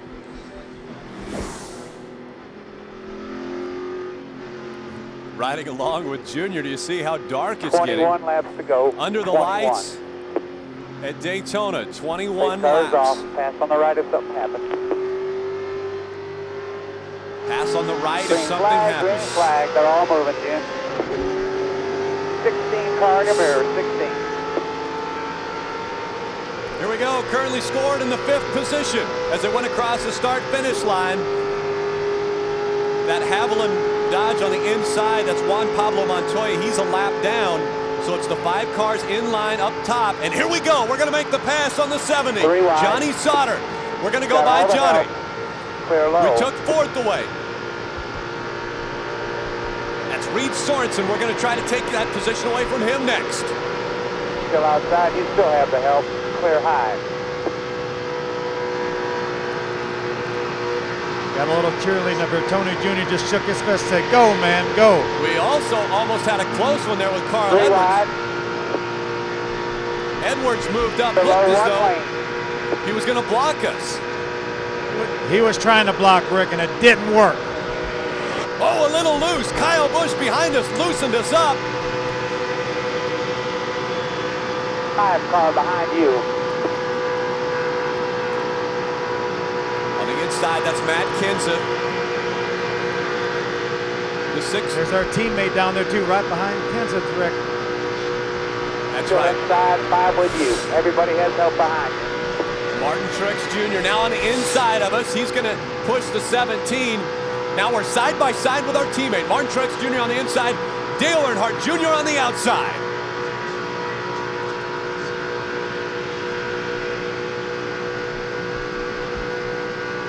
Still inside.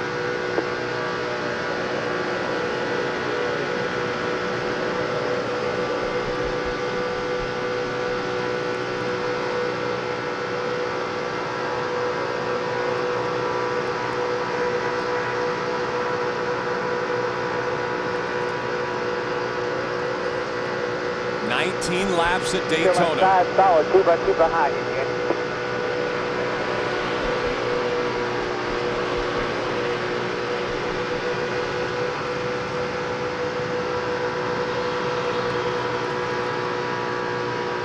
Kyle Busch giving us a little bump from the back of air. We need a little bump draft. We need a little bit of something to be able to get by our teammate Martin Truex. Then we can jump down with those top 3 cars right there. Right now we're kind of hung up beside Martin. That outside line not moving past Martin Truex Jr. right now. Clear low if you like. Clear low. Still clear low. Steve Meal letting us know we could go down low if we wanted. Coming right here.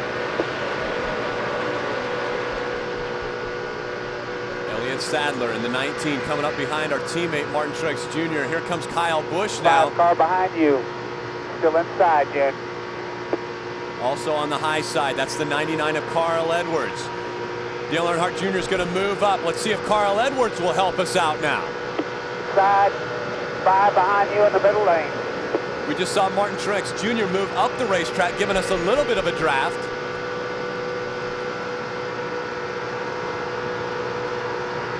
Did it again. Entering into 1. Side drafting off of Elliott Sadler as we go down the backstretch now.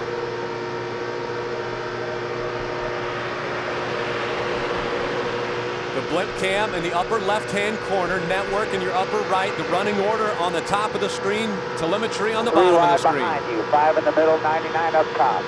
Still inside. You can tell how far we are behind the leader, under a second. 0.763 seconds behind the leader. That's Mark Martin out in front of the field.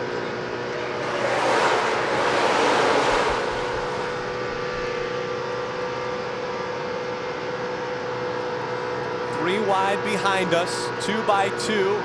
We're on the outside of Elliott Sadler in that number 19, looking for anyone to help out right now. Here's your push coming, Jim. Steve Mills. Steve told him the push is coming. You can hear Junior. He has not let off the throttle whatsoever. Inside, still inside.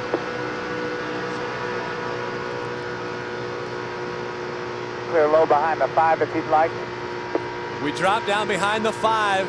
Kyle Busch. Let's see if we can draft. We'll be back right after this message. No matter where you are, no matter how fast you go, what's inside, we'll show everything. Every car, every driver, every ding and dent will be different with this. Different. Look. Wow. It's amazing. It's the mirrors. HDTV powered by DLP. See how millions of tiny mirrors make the picture amazing. Save up to $500 on HD TVs powered by DLP today at Circuit City. When we designed the new Ford Super Duty, we committed ourselves to building the absolute best pickup in America. The strongest, the most capable, the most durable. We looked at every system, every part. We gave it a rigid frame with 8-inch long relief springs for increased payload, more than 3 tons. We gave it an all-new 6.4-liter Power Stroke diesel with dual turbos for greater towing, up to 24,500 pounds. We gave it more innovations, more improvements, and more capability. Introducing the bold new F-Series Super Duty. It's built better to work harder for you.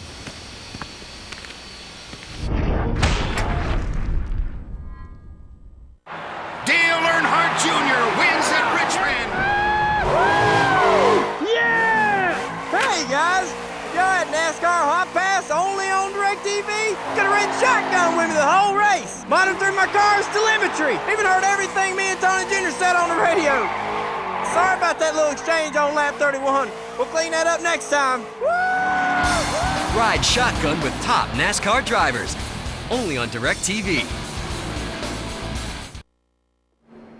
Yeah, I'd want to be about second or third in the outside line if a couple of these guys in front of me want to try it, but, you know, that's the only way you're going to get up there and try to win. Run around on the bottom behind them all. That was not working either earlier. Well, you actually had a well of a restart, and we're really good down into 3, and I'm not sure what the 99 was doing. Yeah, he was making it tough, wasn't he? Yeah, just stopped us up, you know. In the big screen there, you're seeing what brought out this most recent caution. That was a karate chop block. I mean, that was a tough old block right there. Yeah, that was some ninja stuff there. Yeah. Blaney came up the racetrack in the 22, hit the 21. Did a real good job today trying to get this thing handling better, Junior. I know the darkness helped you a little bit, but you did good. Info, but you hear the team talking. When we come back to pit racing. Pit road is open. Staying out. Yes, sir. Junior says staying out. Yep, Tony Jr. made the call. He's going to stay out.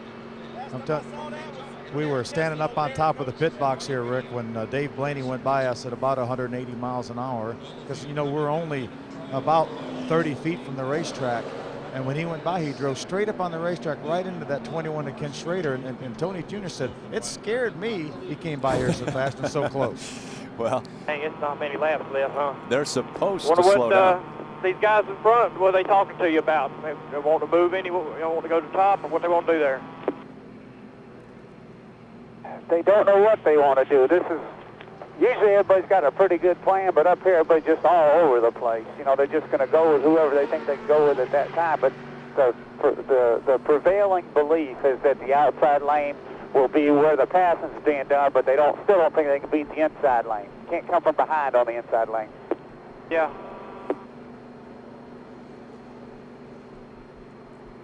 Great conversation between Steve Meal and Dale Earnhardt Jr. I'll push Martin if I get a chance to get up behind him anywhere, you know, if he comes back this way or whatever, but tell him he needs to find another partner if he thinks he's going to win this race. I don't know if I'll be able to push him good enough to help him win. Okay. I'm standing right next to Joey. Yeah, I mean, you want the strongest car you can find behind you, and I'll help him best I can if I'm in that position, but he needs to get some other partners out there to try to win. I'm going to try to do the same thing. If I win, everybody's done something wrong. I'll tell you that right now.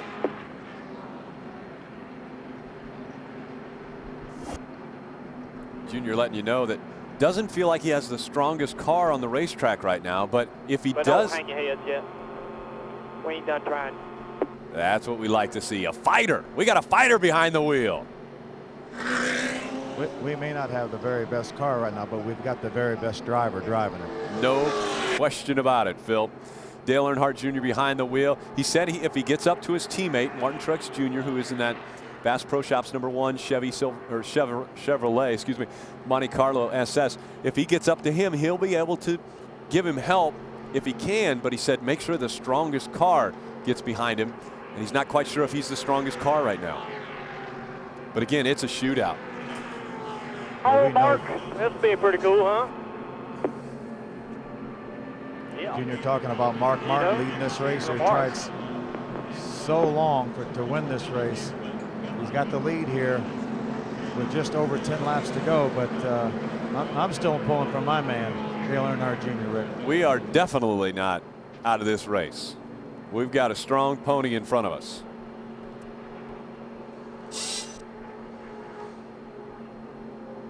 One thing I have noticed, Stiffy, this again, hot air blimp, lighter than airship graphics are blowing away the Goodyear unit.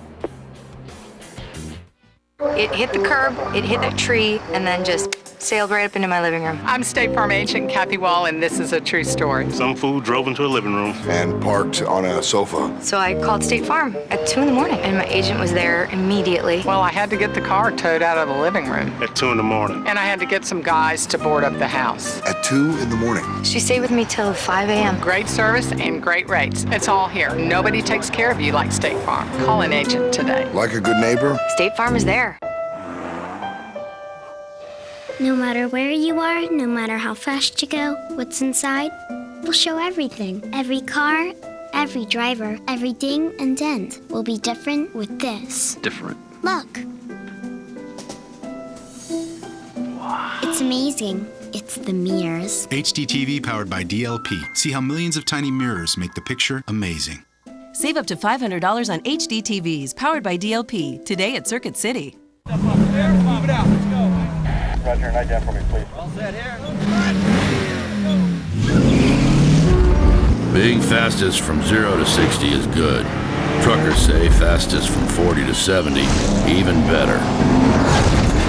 Throw in 4 massive disc brakes, and you got yourself one happy ending. Available on the all-new full-size Tundra, the truck that's changing it all. Hey, Jimmy, I was following you practice, and it looks like you're kind of messing up turn 3. And if I was you, I would try to arc it out a little more. Hold on 1 second. I'm gonna need it again.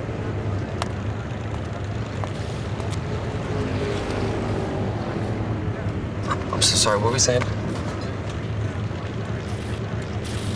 Good talk, Jimmy. Nextel helps NASCAR fans get things done with the new Motorola Buzz. 1 powerful phone, 2 powerful networks. Nextel, only from Sprint. Hey, Junior, it's Rick. You got 10 laps of racing to go. What do you think? Can you get to the front? We'd love to see you win a second. Yeah, Rick, I don't know if you've been listening, but pretty much spelled it out for you there the last 10 minutes. We're going to do what we can try to do, and that's about all we can. We slipped away to commercial break. We heard a lot of the strategy. We know you're the best driver in the field. Let's see if you can get that number 8 to the front, buddy. Appreciate it. Thanks for the comment. And more try. Want to say hey to my mama in the DMP League and all the soldiers overseas. It's been a fun race, and I appreciate it. Thanks, buddy. All right, here we go. When they come by the front stretch, they're going to get the green flag. 10 laps of racing to go. All right, y'all, here we go. 4. Have a good time. Okay.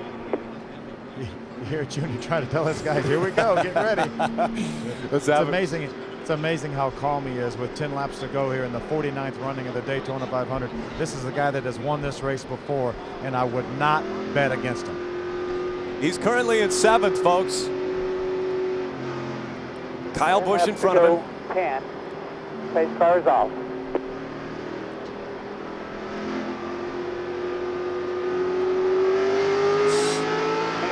Green flag, everybody's moving you. That's the 26 behind you. He says he's fast, but he has to run the bottom.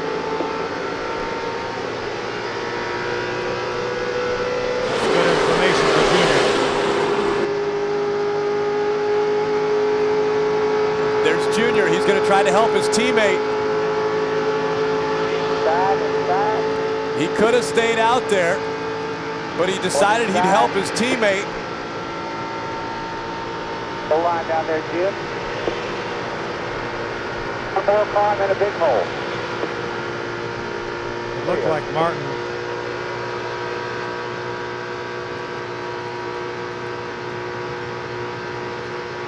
It looked like Martin had to get out of the throttle there. He got very close to that car that went by him on the inside. He got out of the throttle, and that seized Junior up a little bit. Now he's clawing his way back on the outside. Help right now, Jim. Now you got help. 9 to go. Side 70 car behind you.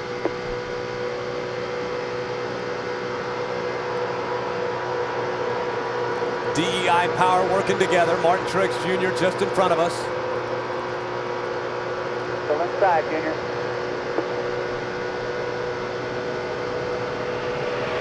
Inside.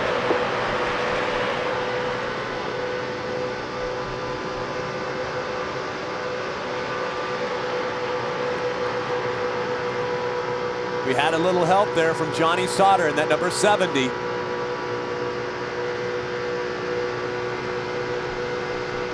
They're starting to move around in front. They're high if you need it. Hear him never let off the throttle. He's doing all he can do. He's wide open all the way around the racetrack.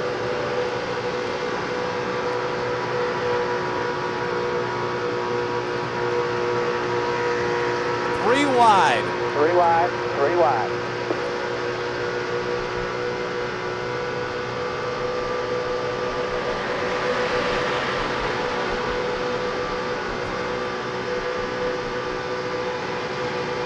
Gonna do a little bump drafting with Martin. Still 3 wide.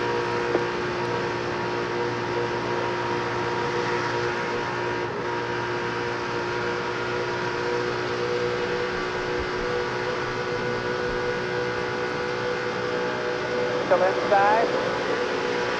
Inside and outside.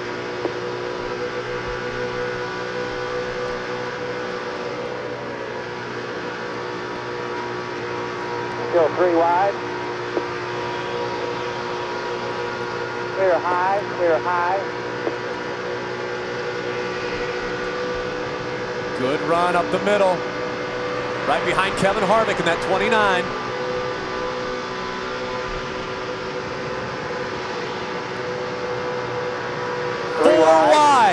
Four wide at Daytona. Still 3 wide.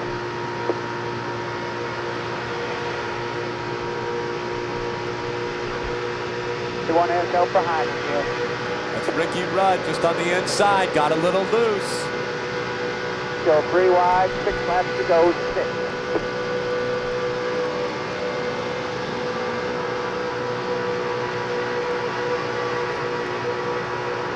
Clear low 1 lane.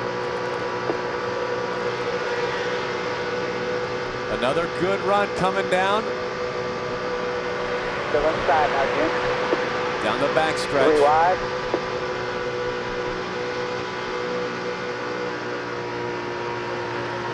Still inside. 3 wide again. It's getting hairy in front of us. Through the tri-oval, 5 laps of racing to go. Wide.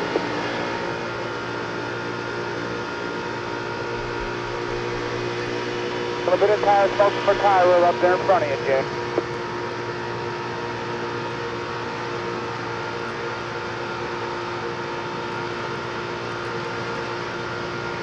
Still inside. Oh, there's the problem we were not wanting to see.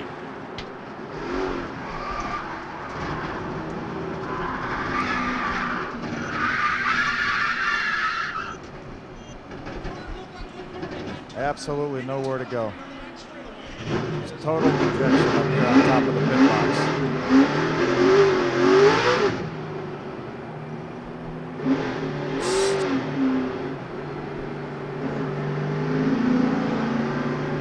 Looked like he just wrecked in front of him, Rick, and he had absolutely nowhere to go. Yeah, I see you. You're on the yellow line right now.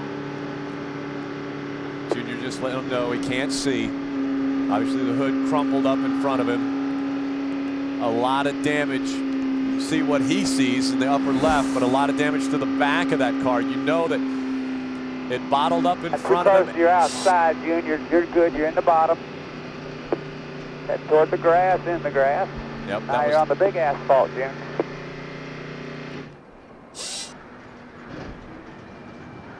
Can't see where we're going now. Yeah, I saw the replay and looked like maybe somebody turned Jamie McMurray There's into the probably a outside lot wall. more to lose than there is to gain. Yeah, we'll just go to the garage area. I don't know that we can even do that. We're going to get a wreck right here, I think, Tony Jr. Fine.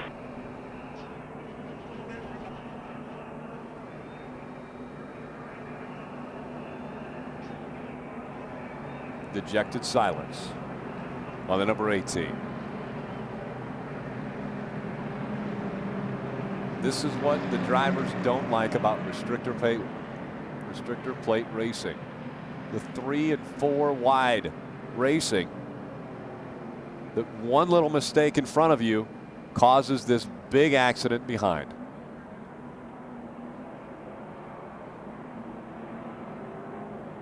Heard the safety crew asking him if he was all right. Fans letting him know he's out of the car. Fans letting him know they appreciate the effort he put forth today.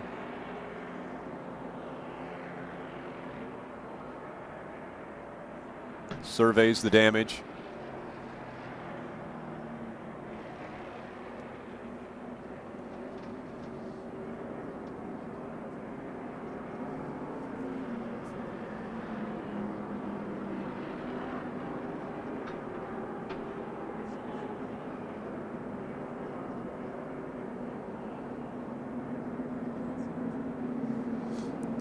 Anytime a driver gets out of the car, they've got to go into the ambulance and to the infield care center.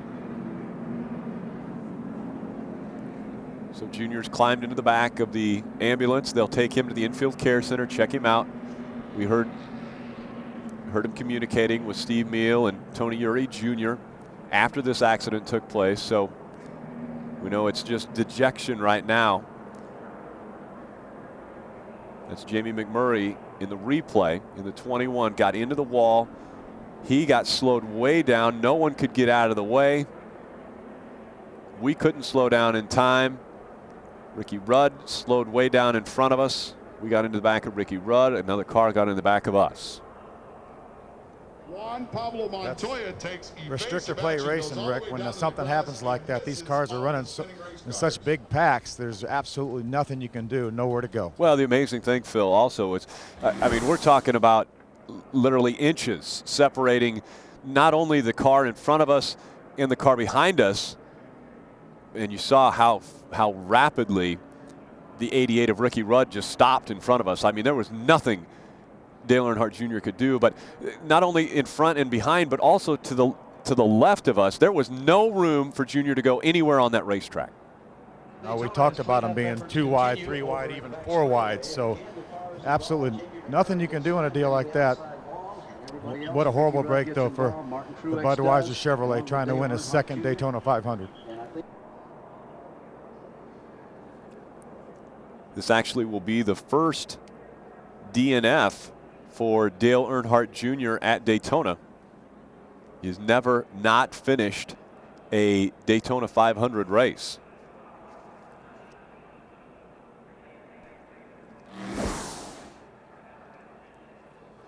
We see the car making its way back into the garage. That's the blimp camera in your upper left. They've stopped the race. They've stopped the cars on the racetrack. Red flag condition. They want to finish this race under green flag conditions. Junior just went into the infield care center. He walked in under his own power. Again, we heard the communications from Junior to Tony Uri Jr., his crew chief. Teammate Martin Truex Jr. also getting involved in this accident.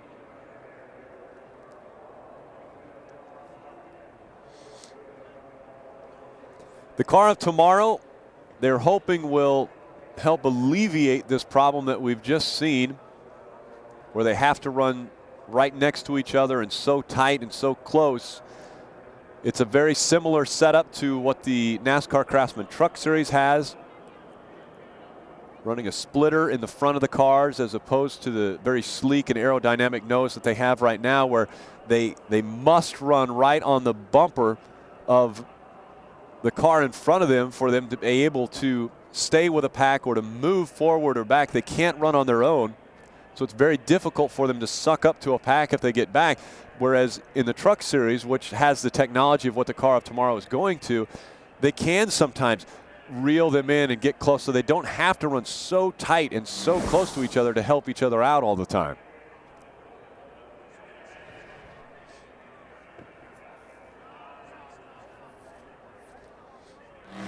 We can take another look at, this is where it goes 4 wide, right here. That's Ricky Rudd on the inside, Kevin Harvick, the 6 of David Reagan. They were 4 wide at that point. This is just a few laps before the accident. And look at, even there, they're so tight and the air is so difficult to work around and work with. Right there, we saw Ricky Rudd get sideways, almost turned around, and Junior's still in the accelerator on the outside of the racetrack.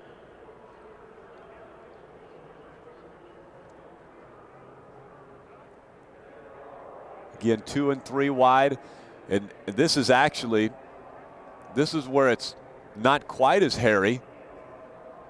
They go 2 wide here, and in some places he's got a decision that he can make one place or the other, and then this takes place. Coming out of turn number 2, nowhere to go for Junior as they lock up just in front of him. So we pack into the group. Again, we're right behind that 88 of Ricky Rudd, and that's the car that eventually we ended up getting into. You see the 3D animation in the upper right-hand corner. That is your Fox broadcast, and that showed exactly what took place in front of Junior.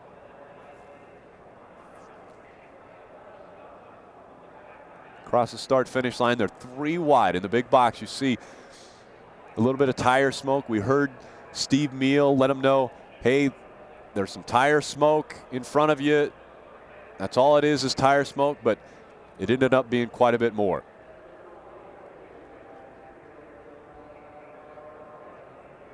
Rick, we're going to try to make our way over to the infield care center to see if we can get a word with Dale Jr. when he gets out of the care center. We know he walked in under his own power. Right.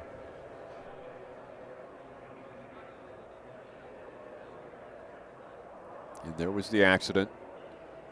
Junior running the high line behind the 88 of Ricky Rudd. Rudd has to check up. There's an accident in front of him. We tried to check up, but the momentum, not only the momentum of our car, but also the momentum of the car behind us, just accordion that front end on the number 8 Budweiser Chevrolet. Again, the race has been red flagged. There have been 197 laps complete. 3 laps remain. They will want to attempt to complete the race in the advertised distance. Mark Martin actually in front of the field. Mark Martin has never won a Daytona 500. Mark Martin left Roush Racing after last year, saying that would be his last year running full-time in the Nextel Cup Series. Up in the upper right-hand corner, we see Fox broadcast have caught up with Dale Earnhardt Jr. being interviewed, trying to find out. Now we ride along up in the upper right-hand corner with Fox right when the accident takes place.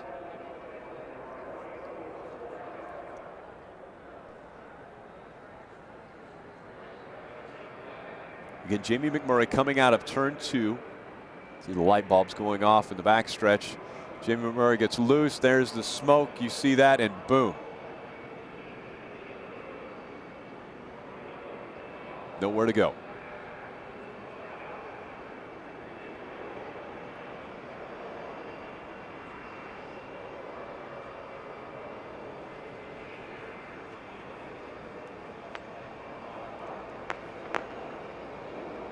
The Budweiser crew will try to get that number 8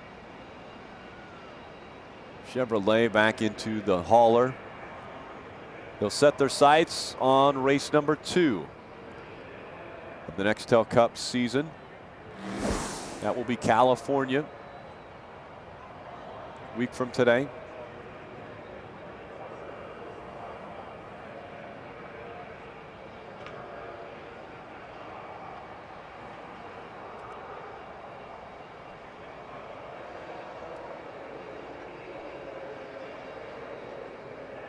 So again, the field has been stopped.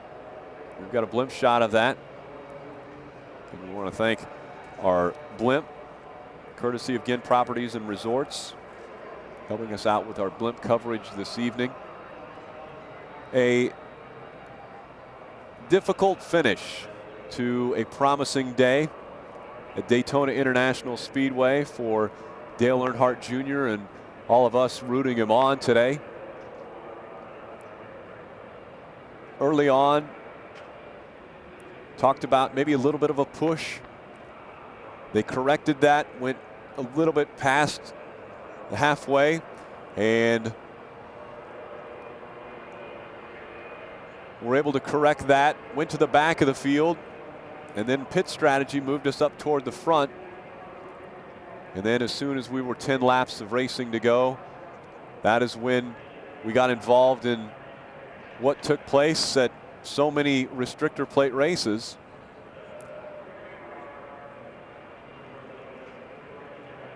And that's the big one. That is what they say here in Daytona as well as Talladega. Again, we saw how Fox had talked to Dale Earnhardt Jr. when he came out of the infield care center. Now the numerous media outlets are trying to talk to Dale Earnhardt Jr. Our own Phil Parsons is caught up with him, and we'll go back down to Phil, who's with Dale Earnhardt Jr. Junior, you gave us a great ride here. We're so appreciative of you taking us in your right-hand seat there, and we were shotgunning with you, but absolutely nowhere to go. Well, they come off the corner. I made a lot of poor moves to get myself in that position in the first place, trying to go 3 wide and not really. I was too indecisive on what I wanted to do, and a lot of guys already had their minds made up, and those were the ones going by me. So we got ourselves pretty far back in the back, and a couple guys got into the wall off of 2, and you know, people were checking up. I don't know if anybody wrecked in front of us or not, but I just saw sparks and guys stopping, and I ran into 88, and he was trying to stop for something. I couldn't tell what. It looked like Jamie McMurray got turned in the wall, and that's what started that. And then everybody seized up there when you ran into Ricky. But we heard you talking to Tony Jr. during that caution flag, and you feel like you've got a little bit different engine combination than you did last year, and you feel like the one you had last year is maybe the one you want to go to Talladega with next race? Yeah, to try to make it understandable, we brought a package down here that turns more RPMs and allows you to turn more RPMs. So we put a lot more gear that we normally run in a car. but when the car gets a run on somebody, it runs out. The run ends quicker. The car can't turn that many RPMs. So I think with our old package, we'll go back and we'll look at some of the stuff. This was a great motor, had great power. Nothing to do with that. It's just where the torque range and power range wasn't really fitting for the draft today. And so we'll look at our old stuff because we were running in a lower 7,000 range in RPMs, and when you got a run, it would hold this run for lap after lap, and we're not getting that done. So we'll just have to go adjust some things. This is all your fans here have been watching you this entire race. We really appreciate what you've done for us, for DirecTV Hotpass. Anything you want to say to all the fans that tuned in to Channel 799 just for you? Well, I appreciate it. I hope that a lot of them tuned in. It was a lot of fun, and it's great to have you guys on board cheering us on. It's great for the fans to get another avenue and another vantage point. And I think it's going to be exciting, and it's only going to get more enjoyable as we go to some of these other tracks and you see a lot more things going on. Plate racing, you're out there following people around, gets kind of tedious at times, but maybe these other races, Bristol and places like that, will get it pretty exciting. These folks can ride with you next week at California Speedway. Absolutely. Thanks a lot. Join us. Thank you, buddy. Guys, one or two more here, and then we got to get him going. One or two. Thanks, man. So Dale Earnhardt Jr. actually ended up there with a little bit of a smile. And I'll just let you know, folks at home and everybody listening in, he has been unbelievably approachable to all of us and the whole crew that has been a part of this NASCAR Hotpass. He really made us all feel like we were sitting right next to him in that car. He has been so gracious with his time, as well as the opportunity to talk to him during the race. I mean, that's another thing that you just don't see in sports, and that's why this is so cutting edge in broadcasting. We are able to sit with, we are able to be a part of, we are able to feel what is taking place in this sport, in NASCAR. And DirecTV is bringing it to you with the NASCAR Hotpass. Rick, I cannot tell you how accommodating Dale Jr., Tony Jr., Steve Meal, Richie Gilmore, Vice President of DEI, Max Siegel, everybody at DEI has been over backwards for us to make this work, and we're so appreciative of that. And we really hope that the fans that rode along with us today enjoyed it. We sure hope you come back next week at California Speedway. We do want to give out an award to actually a couple of the team members, and that is for the King of the Crew. And this award is going to go out to actually the two guys who were in the front of the car, DJ Kopp and Shannon Keys, on that one pit stop where we had to get the tape put on the front of the nose.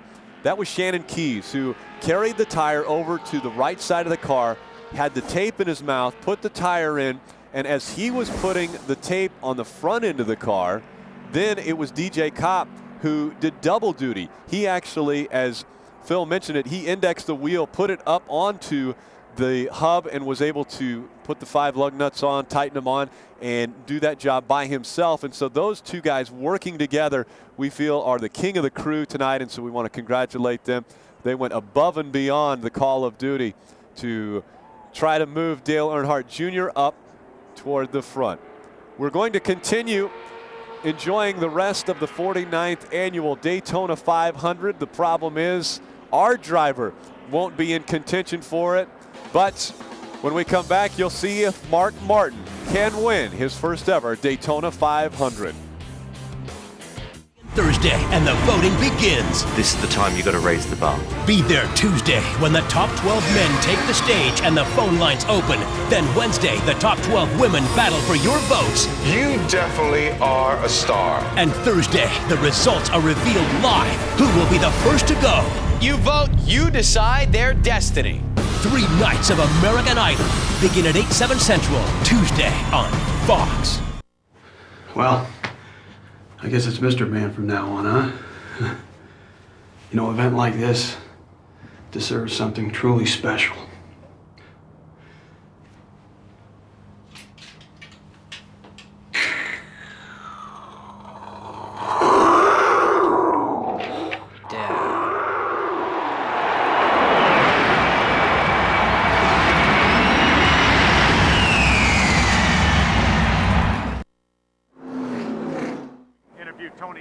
the hauler.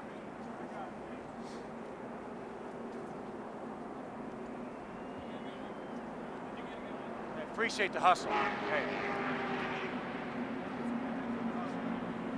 Awesome. We're going to switch over to our teammate on Dale Earnhardt Incorporated for the final laps of the 49th annual Daytona 500. Again, welcome to NASCAR Hotpass exclusively on DirecTV. We're going to follow the one of Martin Truex Jr. and he brings his Chevrolet back onto pit road. They're going to do some more work to the front left of that car. He has some body damage. They've had to work on that. They'll pull the wheel off. They'll bang on the body of that to make sure that it does not rub. The cars have started back up. They're rolling on the racetrack. Again, it will be one attempt at a green-white checkered finish here at Daytona. And Mark Martin is our race leader out in front, looking for his first ever win at Daytona in the 500. And he has worked very hard to get himself into position. And we see right now the crew for Martin Truex Jr. working extremely hard. That crew led by Kevin Bono-Mannion and the car chief on that team, Gary Putnam, all making the calls there. Their spotter, Joey Meyer, high atop, will try to help out driver Martin Truex Jr. on these final few laps. The guys that went over the wall, Jeff Kerr is the jack man, and he was the one getting the car up so that they could do the repairs to the left front of that car. Back up to speed, he'll tack onto the back of the field. Currently scored in the 28th position. He'll be the final car on the lead lap. Denny Hamlin and Michael Waltrip being scored in 29th and 30th, but they are a lap down and 2 laps down respectively.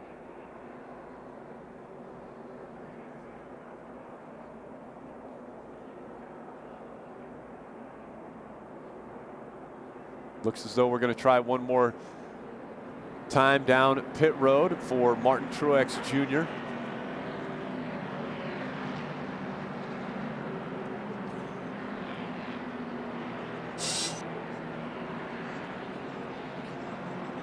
Again, this is Martin Truex Jr. bringing his #1 Chevrolet down pit road. They'll continue to do the work on the front left of that car.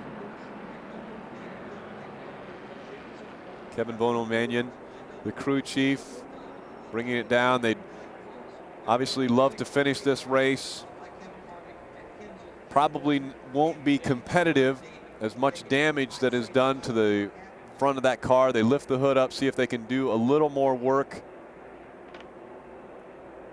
The front end, they've brought the hoses over. I believe they may be adding some more water to that car.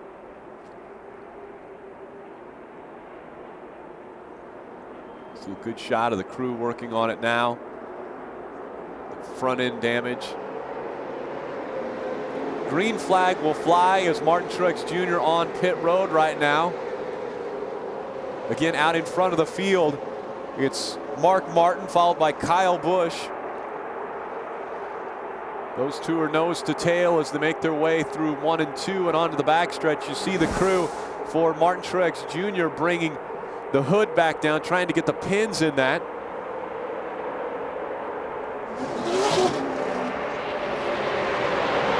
Greg Biffle currently running in the 3rd position on the racetrack. Martin Truex Jr. brings his Chevrolet back out onto the racetrack. The crew getting it back up to speed.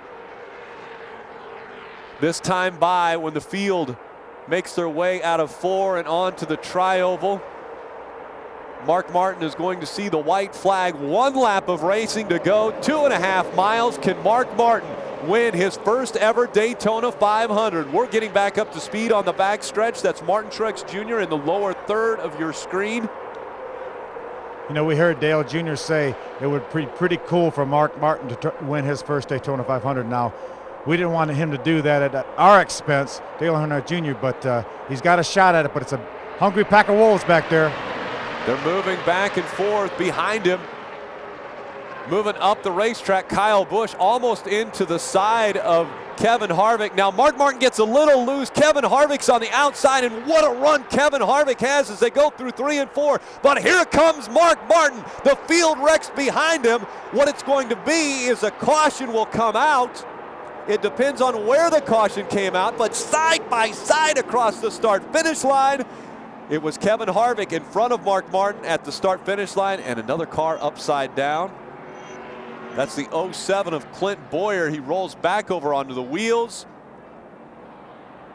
We saw Clint Boyer moving around. He was actually, he's already trying to get his helmet off. You see him getting out of the car. He got his steering wheel off.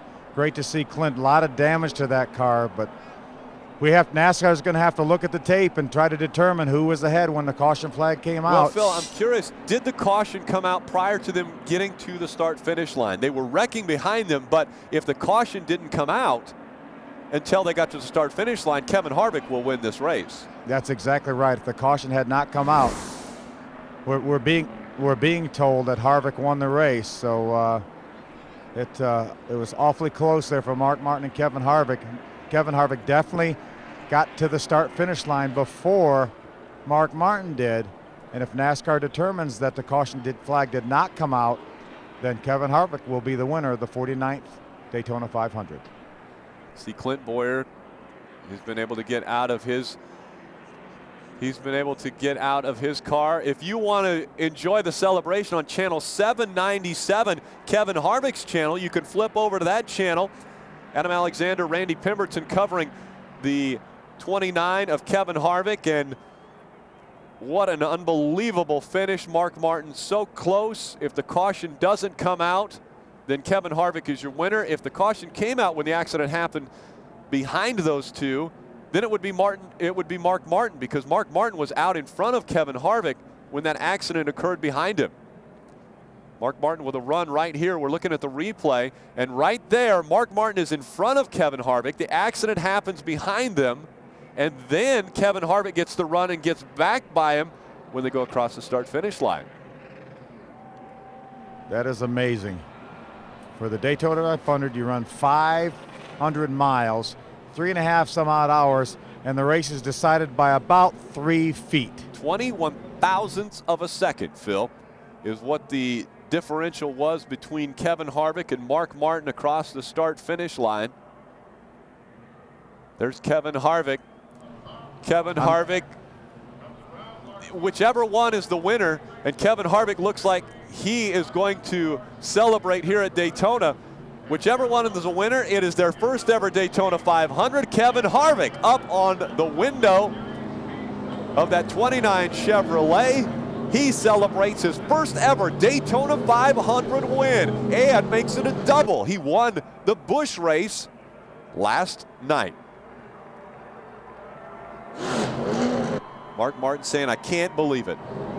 I'm standing right outside the big scoring pylon, and it definitely has the 29 of Kevin Harvick up top, then the 01 of Mark Martin second, and the 31 of Jeff Burton third, and Mike Wallace in the 09 is being shown fourth. We're being shown on the scoring monitor that I am privy to that Martin Truex Jr. was 29th in this race. We were following him down the backstretch, and we see his car being pushed back toward the garage.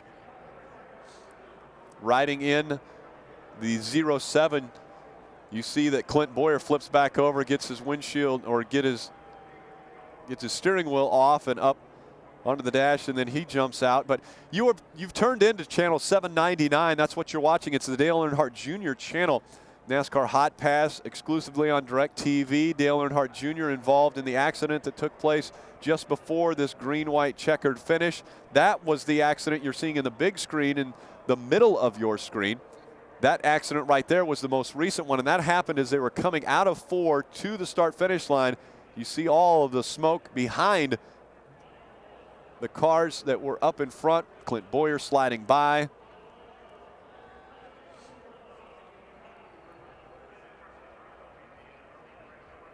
Lap 196. You see in the upper right-hand corner, this was lap 196. And actually, that's our teammate, Martin Truex Jr., just behind us, and that is how he got the damage to the front end of his car. We hit the back of Ricky Rudd when Ricky Rudd checked up because of the accident in front of him. Jamie McMurray hit the wall. And that was what ended our night. The first DNF for Dale Earnhardt Jr. at Daytona International Speedway.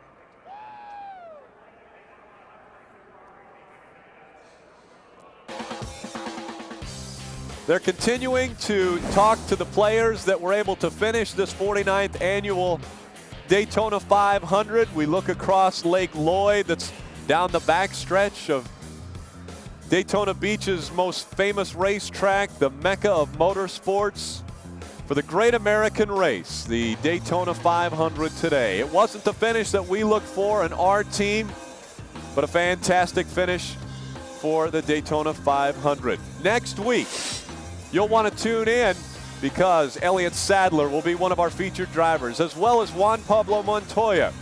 Matt Kenseth and your own Dale Earnhardt Jr. will be focused, the spotlights on them for NASCAR's Hotpass, and we will also throw in a wild card. That will be on channel 796. And again, that's California Speedway in 1 week.